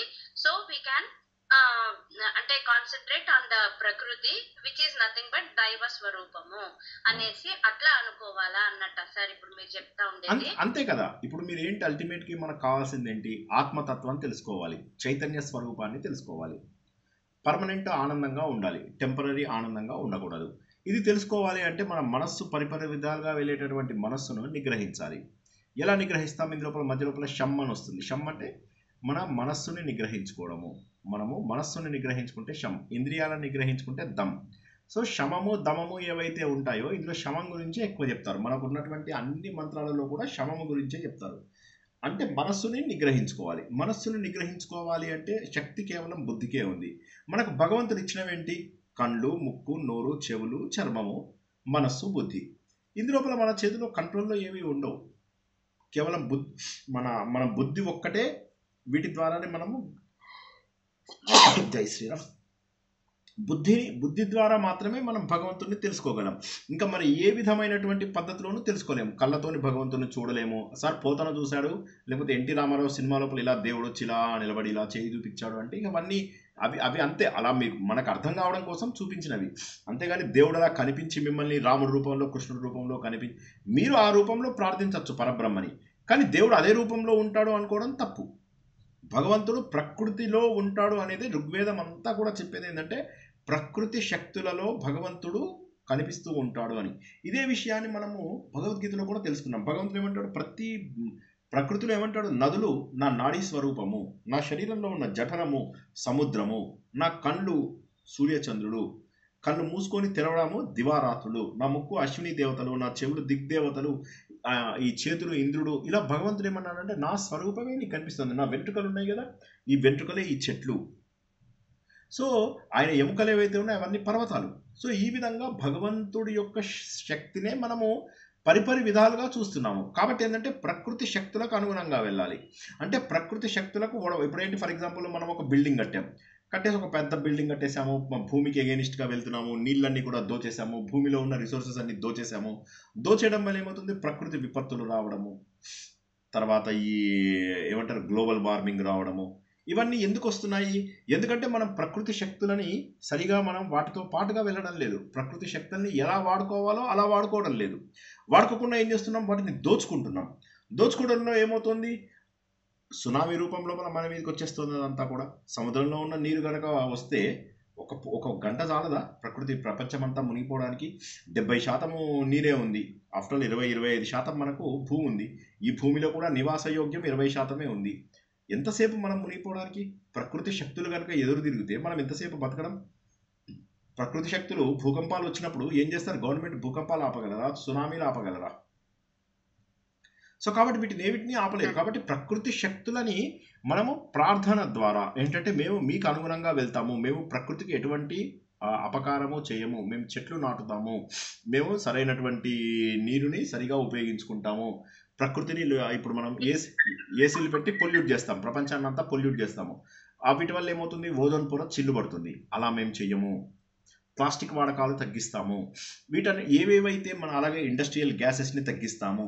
ఇలా చేయడం వల్ల ఏమవుతుంది, ప్రకృతి శక్తులను మనం కాపాడుకుంటాం. ఇక్కడ మనం చెప్పేదల్లా ఏంటంటే ప్రకృతి శక్తులను స్తుతించడం ద్వారా ఏంటంటే మేము మీకు అపకారం చేయము, మీరు మాకు అపకారం చేయకండి. భగవంతుడు ఏమన్నాడు, ప్రజాపతి వీళ్ళందరినీ దేవతలను సృష్టించిన తర్వాత మీరు వారిని సంతృప్తిపరచండి, వారు మిమ్మల్ని సంతృప్తిపరుస్తారు, మీరు వాళ్ళని సంతృప్తిపరచండి, వాళ్ళు మిమ్మల్ని సంతృప్తిపరుస్తారు అని చెప్పి అన్నాడు. ఏ అధ్యాయంలో చెప్పాడు? భగవద్గీతలో ఏ అధ్యాయంలో చెప్పారు? చాలా డీప్గా నిద్రపోతున్నారు అందరూ. బాబోయ్ బాబోయ్, విభూతి యోగం ఫోర్త్ చాప్టర్ లోపల చెప్తాడు. ఇదేంటంటే వీళ్ళందరికీ నేను థర్డ్ అందులోపల అన్నాద్భవంతి భూతాని పర్జన్యాద్ అన్న సంభవ అందులోపల చెప్తాడు అన్నమాట. ఆయన ఏమంటాడు, అందులోపల చెప్తాడు ఆయన ఏమని, మీ ప్రజాపతి ఏం చేశాడంటే ఇలా దేవతలని మనుషులని పుట్టించి మీరు ఒకరికొకరు తోడ్పడండి, ఒకరికొకరు సహాయపడండి అని చెప్పాడు. ఆ విషయం ఎక్కడి నుంచి వచ్చింది? ఋగ్వేదం నుంచే వచ్చింది. మీరు ఎక్కడ నేర్చుకున్నా గుర్తుంచుకోండి, మీరు ఎందులో భగవద్గీతలో నేర్చుకున్నా, విష్ణు సహస్రనామంలో నేర్చుకున్నా, లలిత సహస్రనామంలో నేర్చుకున్నా, it must have roots from వేదాలు. వేదాలలోంచి మాత్రమే ఆ రూట్స్ వచ్చినప్పుడు మాత్రమే మనం తెలుసుకోగలుగుతాము. కాబట్టి ప్రకృతి శక్తులను కాపాడుకోవాలి, ప్రకృతి శక్తులకు అనుగుణంగా వెళ్ళినప్పుడు ఏమవుతుందంటే మనం ప్రశాంత చిత్తంతో ఉంటాము. అది మనం ప్రకృతి శక్తిని ఇప్పుడు ప్రస్తుతానికి ఇంద్రుడి రూపంలో పూజిస్తున్నాము. ఈ సూక్తంలో ఇంద్రుడి రూపంలో పూజిస్తున్నాము. కాబట్టి ప్రకృతి శక్తులను కాపాడుకుంటూ ప్రకృతి శక్తులకు అనుగుణంగా కనుక మనం వెళ్ళినట్లయితే మనకు ఈ ప్రపంచంలో ఉన్నటువంటి కోరికలు ఎలాగో తీరుతాయి. అదేవిధంగా మనలో మనం ఇంకా ఏం కోరుకుంటున్నాము, ఈ లౌకిక కోరికలే కాదు నాకు కావాల్సింది, నా లోపల చైతన్యం కనిపించాలి, నాకు భగవంతుడు చైతన్యాన్ని కూడా చూపించాలి అని చెప్పేసి కోరుకుంటున్నాం. అందుకని పూర్వకాలంలో వాళ్ళంతా మెయిన్ చెట్లకు పూజించడము, సూర్యదేవుణ్ణి ఆరాధించడము, అర్ఘ్యం ఇవ్వడం అనేటటువంటిది one of the best things that you can offer to God. So వీటన్నిటి లోపల ప్రకృతి శక్తులలో రాళ్ళని, రప్పలను, చెట్లను వీటన్నిటిని ఎందుకు పూజిస్తాము? గుట్టలను వీటన్నిటిని ఎందుకు పూజిస్తాము? ఎందుకంటే ఆ రూపంలో ఉన్నటువంటి ప్రకృతి శక్తులన్నింటినీ మనం పూజిస్తున్నట్టుగా లెక్క. శ్రీకృష్ణుడు ఏమంటాడు, గోవర్ధన పర్వతానికి పూజ చేద్దాం ఇంద్రుడికి కాదు అంటాడు. గోవర్ధన పర్వతానికి తనకు పూజ చేయించుకుంటాడు. చెప్పడం ఏమిటి, గోవర్ధన పర్వతము తను దేవుళ్ళు అని చెప్పి చెప్పడానికి. ఒక సైడు ప్రకృతి శక్తులు, మరో సైడు విగ్రహ రూపంలో నిలబడినటువంటి ఒక భగవానుడు. ఇదంతా కూడా తత్వరూపంలో అర్థం చేసుకుంటే it will be more interesting. దాన్ని డైరెక్ట్గా మనం కాకుండా ప్రకృతి మొత్తాన్ని ఇప్పుడు చూడండి యజ్ఞయాగాలు చేస్తారు. యజ్ఞయాగాలు పూర్వకాలంలో ఈ రోజుల్లో చేసే యజ్ఞాలు ఇవన్నీ కూడా మోసాలు. పూర్వకాలంలో చేసేటటువంటి యజ్ఞయాగాలు ఏం చేసేవి, అవన్నీ చక్కగా మంచి మేఘాలను సృష్టించేవి. సరైనటువంటి సమయం లోపల పంటలు పండేలాగా, వర్షాలు కురిసేలాగా, నదులన్నీ చక్కగా పొంగేలాగా, సరైనటువంటి ఋతువులు ఏర్పడడం కోసం 6 ఋతువులు ఏర్పడతాయి. ఇవన్నీ కూడా ప్రకృతి సహజ సిద్ధంగా మనకిచ్చినటువంటి సంపద. దాన్ని మనం ఏం చేసాము, మన స్వార్థంతో మనం కావలసినట్టుగా దాన్ని ఇష్టం వచ్చినట్టుగా వాడుతూ ఈ ప్రకృతి సంపదను అంతా కూడా కొల్లగొట్టాము. చెట్లు నరికేయడము, తర్వాత భూమిలో ఉన్నటువంటి పెట్రోలియం ఉత్పత్తులు, గ్యాస్ ఉత్పత్తులు అన్నింటినీ బయటికి లాగేసేయడము, భూమి లోపల వరకు తవ్వేసేసి నీళ్లు లాగేసేయడము, బోరింగ్లు పెట్టేయడం. ఎలా సార్ బతకాలి, కానీ ఏమవుతుందంటే మనిషికి ఎన్ని ఇళ్ళు కావాలి, ఒక్కొక్కడికి 3 ఇళ్ళు 4 ఇళ్ళు పెట్టేసుకుంటున్నారు జనాలు. సో వీటి వల్ల ఏమైపోతుందంటే మనలో ఉన్నటువంటి స్వార్థం వల్ల మనం ప్రకృతి శక్తులను అన్నిటికీ అనుగుణంగా వెళ్ళట్లేదు. ఉదాహరణకి నేను ఇంతకుముందు చెప్పాను, నాకు బాగా జ్ఞాపకం, ప్రపంచంలో ఉన్నటువంటిది 7 బిలియన్ జనాభా ఉందన్నమాట. 700 కోట్ల మంది బతుకుతున్నారు ప్రపంచంలో. ఈ 1500 కోట్ల మందికి సరిపడా ప్రతిరోజు భోజనం తయారవుతుంది. 1500 కోట్ల మందికి సరిపడా 7 బిలియన్ పీపుల్ ఉంటే 14 to 15 బిలియన్ పీపుల్కి సరిపడా భోజనం ప్రతిరోజు తయారవుతుంది. కానీ ప్రతిరోజు 5 బిలియన్ మంది ఫుడ్ లేకుండా చనిపోవట్లేదు, ఫుడ్ లేకుండా మిగిలిపోతున్నారు. అంటే దీని అర్థం ఏంటి, ఫుడ్ అంతా వేస్ట్ అయిపోతుంది. సో నువ్వు ఎంత ఫుడ్ను నాశనం చేస్తున్నావు, సముద్ర సంపద, అందులో ఉన్న జీవరాశులన్నింటికీ కూడా నువ్వు ఎంతో ఇబ్బంది కలిగిస్తున్నావు. తర్వాత రోబో 2లోనేనా, అది రోబో 2. అక్షయ్ కుమార్ ఉన్నది ఏ సినిమా, అది రోబో 2.0నేనా? అక్షయ్ కుమార్ పక్షి రూపంలో ఉంటాడు. అక్షయ్ అందులోపల పక్షి రూపంలో పక్షులన్నీ చనిపోతూ ఉంటాయి, వాటి దిశను మార్చుకుంటూ ఉంటాయి. ఇదంతా కూడా ప్రకృతి సమతుల్యత. ఇప్పుడు మీరు చూసినట్లయితే మనకు నావిగేషన్ అవి ఇవి కావాలి, కానీ మన దగ్గరికి వచ్చేటటువంటి పక్షులు ఎన్ని వేల కిలోమీటర్లు ట్రావెల్ చేసి వస్తాయి. ప్రకృతి శక్తులు అనేటటువంటివి తెలుసుకున్నప్పుడు ఏమవుతుందంటే వాటంతట అదే ప్రకృతి అందరికీ కావాల్సింది ఇచ్చింది. There is everything in this world for everybody's need but not everybody's greed అని చెప్పేసి అంటారు. దాని అర్థం ఏంటి, ప్రకృతి అందరికీ కావాల్సిన అందించింది, కానీ మనం ఏంటంటే నా ఒక్కడికే కావాలని చెప్పి కూడబెట్టుకోవడం వల్ల ప్రకృతి సంపదను నాశనం చేస్తున్నాం. జస్ట్ ఇమాజిన్ చేయండి, ఎక్కడెక్కడి నుంచో కొన్ని వేల కిలోమీటర్లు ట్రావెల్ చేసి ఎవరెస్ట్ శిఖరం పైనుంచి కూడా వెళ్తూ పక్షులు మన దగ్గరికి వస్తూ ఉంటాయి. మళ్ళీ ఇక్కడ అయిపోయిన తర్వాత మళ్ళీ ఇంకో చోటికి వలస వెళ్తాయి. ఇలా ఎలా మైగ్రేషన్ చేయగలుగుతున్నాయి, అవి వేల కిలోమీటర్ల పాటు ఎలా ట్రావెల్ చేస్తున్నాయి, వాటికి ఎవరు చెప్పారు ఇక్కడికి వెళ్ళాలి, నువ్వు ఇండియాలో ఈ పర్టికులర్ చిల్కాలు ఎక్కే వెళ్ళాలి అని ఎవరు చెప్పారు దానికి? కాబట్టి ప్రకృతి ఆటోమేటిక్గా అన్నీ నేర్పిస్తుంది. ప్రకృతికి ఉన్నటువంటి శక్తిని మనం తక్కువ అంచనా వేయకూడదు. అందుకోసమే ఏంటంటే మన స్థుతుల ద్వారా, మన శబ్దం, ఇందులోపల ఋగ్వేదంలో ఉన్నటువంటి శబ్ద శక్తి ద్వారా శబ్ద శక్తే ప్రకృతి శక్తిగా మారుతుంది. ఫ్రీక్వెన్సీ, ఉదాహరణకు మీ సెల్ ఫోన్లో 4G 3G 5G ఇవన్నీ కూడా శబ్ద తరంగాలు. మీ రేడియో ఉంది, short wave, medium wave, radio waves, ఇవన్నీ ఏమున్నాయి, ఇవన్నీ కూడా యాంప్లిట్యూడ్, ఇవన్నీ ఎక్కడి నుంచి వచ్చాయి మీకు? ఇవి ఇవన్నీ కూడా ప్రకృతి శక్తి వచ్చేసి ఎలా వస్తున్నాయి ఇవి అంటే ప్రకృతి శక్తుల ద్వారానే వస్తున్నాయి. ఇవన్నీ ఎవడో రిలయన్స్ వాడు కనిపెట్టినవి కాదు, లేకపోతే ఇంకెవడో ఎయిర్టెల్ వాడు కనిపెట్టినవి కాదు. ప్రకృతిలో ఉన్నటువంటి సహజ సిద్ధంగా ఉన్నటువంటి వాటిని నువ్వు తరంగాల ద్వారా, నోటి నుంచి మాట్లాడినటువంటి తరంగాల ద్వారా, నీ హృదయం ద్వారా, నీ మనస్సు ద్వారా వాటిని అందుకుంటున్నావు నువ్వు. అందుకోసమే మానసిక పూజ గొప్పది అని ఎందుకంటారు, మనస్సు ద్వారా అందుకోవచ్చు వాటిని. ముందుగా శబ్దం బయటికి చదువుతూ ప్రారంభించినా కూడా ఋగ్వేదంలో ఉన్నట్టుగా చివరికి మనలో మనము లీనం అవ్వడం ద్వారా ప్రకృతి శక్తులకు ఇంకా దగ్గర అవ్వచ్చు. లోపల ఉంది, మొత్తం బ్రహ్మాండం లోపల ఉంది.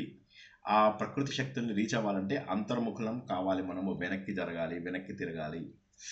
అదే ఇవాళ కాదు, ఈ నాలుగా మనం ఋగ్వేదంలో నేర్చుకుంటున్నది అంతా కూడా అదే. వచ్చేసి నువ్వు సోమరసం తాగెళ్ళి నాకు మంచి చెయ్యు అంటే అది మీనింగ్ కాదు. నా ఆత్మశక్తిని బాగు చేయి, నా ఇంద్రియాల శక్తిని బాగు చేయి, నా బుద్ధి అనే రథాన్ని సరైనటువంటి డైరెక్షన్లో తీసుకెళ్ళు, ఆత్మానుభవం నాకు కలిగించు, ఆనందాన్ని నాకు పొందించు, నా లోపల మెచ్యూరిటీ వచ్చేలాగా చెయ్యి. అద్భుతం అంటే అసలు ఇది మామూలు జ్ఞానం కాదు. ఐ డోంట్ నో వెదర్ నేను సరిగా చెప్పగలుగుతున్నానో లేదో కూడా నాకు తెలియదు. But this is the best knowledge that we can have. ఓకేనా? ఎంతైంది? అమ్మో 10 అయిపోయింది ఆల్రెడీ. కథ చెప్పుకుందామా, ఇంకొక రోజు చెప్పుకుందామా? కథ మరి 10:15 అయిపోయింది. అందరు ఎట్లా అంటే అట్లా. ఇష్టం సార్. వచ్చే వారం చెప్పుకుందామా కథ? వచ్చే వారం కథతో ప్రారంభించుకుందామా పోనీ? ఉపనిషత్. ఓకే సరే, ఎందుకంటే 10:15 అయిపోయింది కదా. ఇవాళ చెప్పినటువంటిది కొద్దిగా ఓవర్ డోస్ అయింది, కొద్దిగా జాగ్రత్తగా వినండి. ఏం లేదు, అలాగే వచ్చే వారం ఆ పని చేద్దాం. వచ్చే వారం ముందుగా కథ తెలుసుకుందాం. యాక్చువల్ ఆ కథ ఫస్ట్ దానికి సంబంధించిన కథ, అంటే నిన్న చెప్పుకున్న ఉపదేశ సారంకి భజగోవిందానికి సంబంధించిన కథను ఒకదాన్ని సెలెక్ట్ చేశాను. పర్వాలేదు, వచ్చే వారం చెప్పుకుందాం. ఆత్మ సుఖము వీడిని ఆట కొరకు పాత్ర పోషణ చేసి సూత్రధారి విశ్రమించదని పాదం ఆశ్రయించి పరమ కరుణాంతరంగా శ్రీ పాండురంగ. జై శ్రీకృష్ణ. అందరికీ కూడా భగవంతుడు ఆ బుద్ధిని సరైనటువంటి దారిలో తిప్పాలని చెప్పేసి, ఆ సరైనటువంటి కీ ఇవ్వాలని చెప్పేసి, తద్వారా మనం ఏంటంటే ఆ బుద్ధి కనుక ఎప్పుడైతే ఉద్దీపన జరుగుతుందో, ఎప్పుడైతే యాక్టివేట్ అవుతుందో, అప్పుడు మనకు ఆలోచనకి ముందు ఆలోచన లేనిదే రొటీన్గా బండగా వింటూ ఈ జ్ఞానాన్ని అర్థం చేసుకోవడం కష్టము. బై ద వే, రేపు మళ్ళీ మనము జ్ఞానయోగమే, మళ్ళీ రేపు 14వ అధ్యాయము బహుశా పూర్తి అవ్వచ్చు, లేదా ఇంకొక క్లాసు చెప్పుకోవచ్చు. మనము జడ చైతన్యం గురించి చెప్పుకుంటున్నాము. అందులోపల చైతన్య భాగాన్ని పక్కన పడేసి జడ భాగం లోపల ఎలా ఉంది, ఆ జడ భాగం మనని ఏ విధంగా సతాయిస్తుంది అన్న విషయాన్ని మనము 14వ అధ్యాయంలో తెలుసుకుంటున్నాము. దానికి మరిన్ని ఉదాహరణలతో రేపు మనం తత్వ విచారణ చేస్తూ అసలు జ్ఞానం అంటే ఏంటి అనేది తెలుసుకుంటాము. ఆ తర్వాత అన్నిటికంటే ఇంపార్టెంట్ అయినటువంటి 15వ అధ్యాయంలోకి ప్రవేశిస్తాము.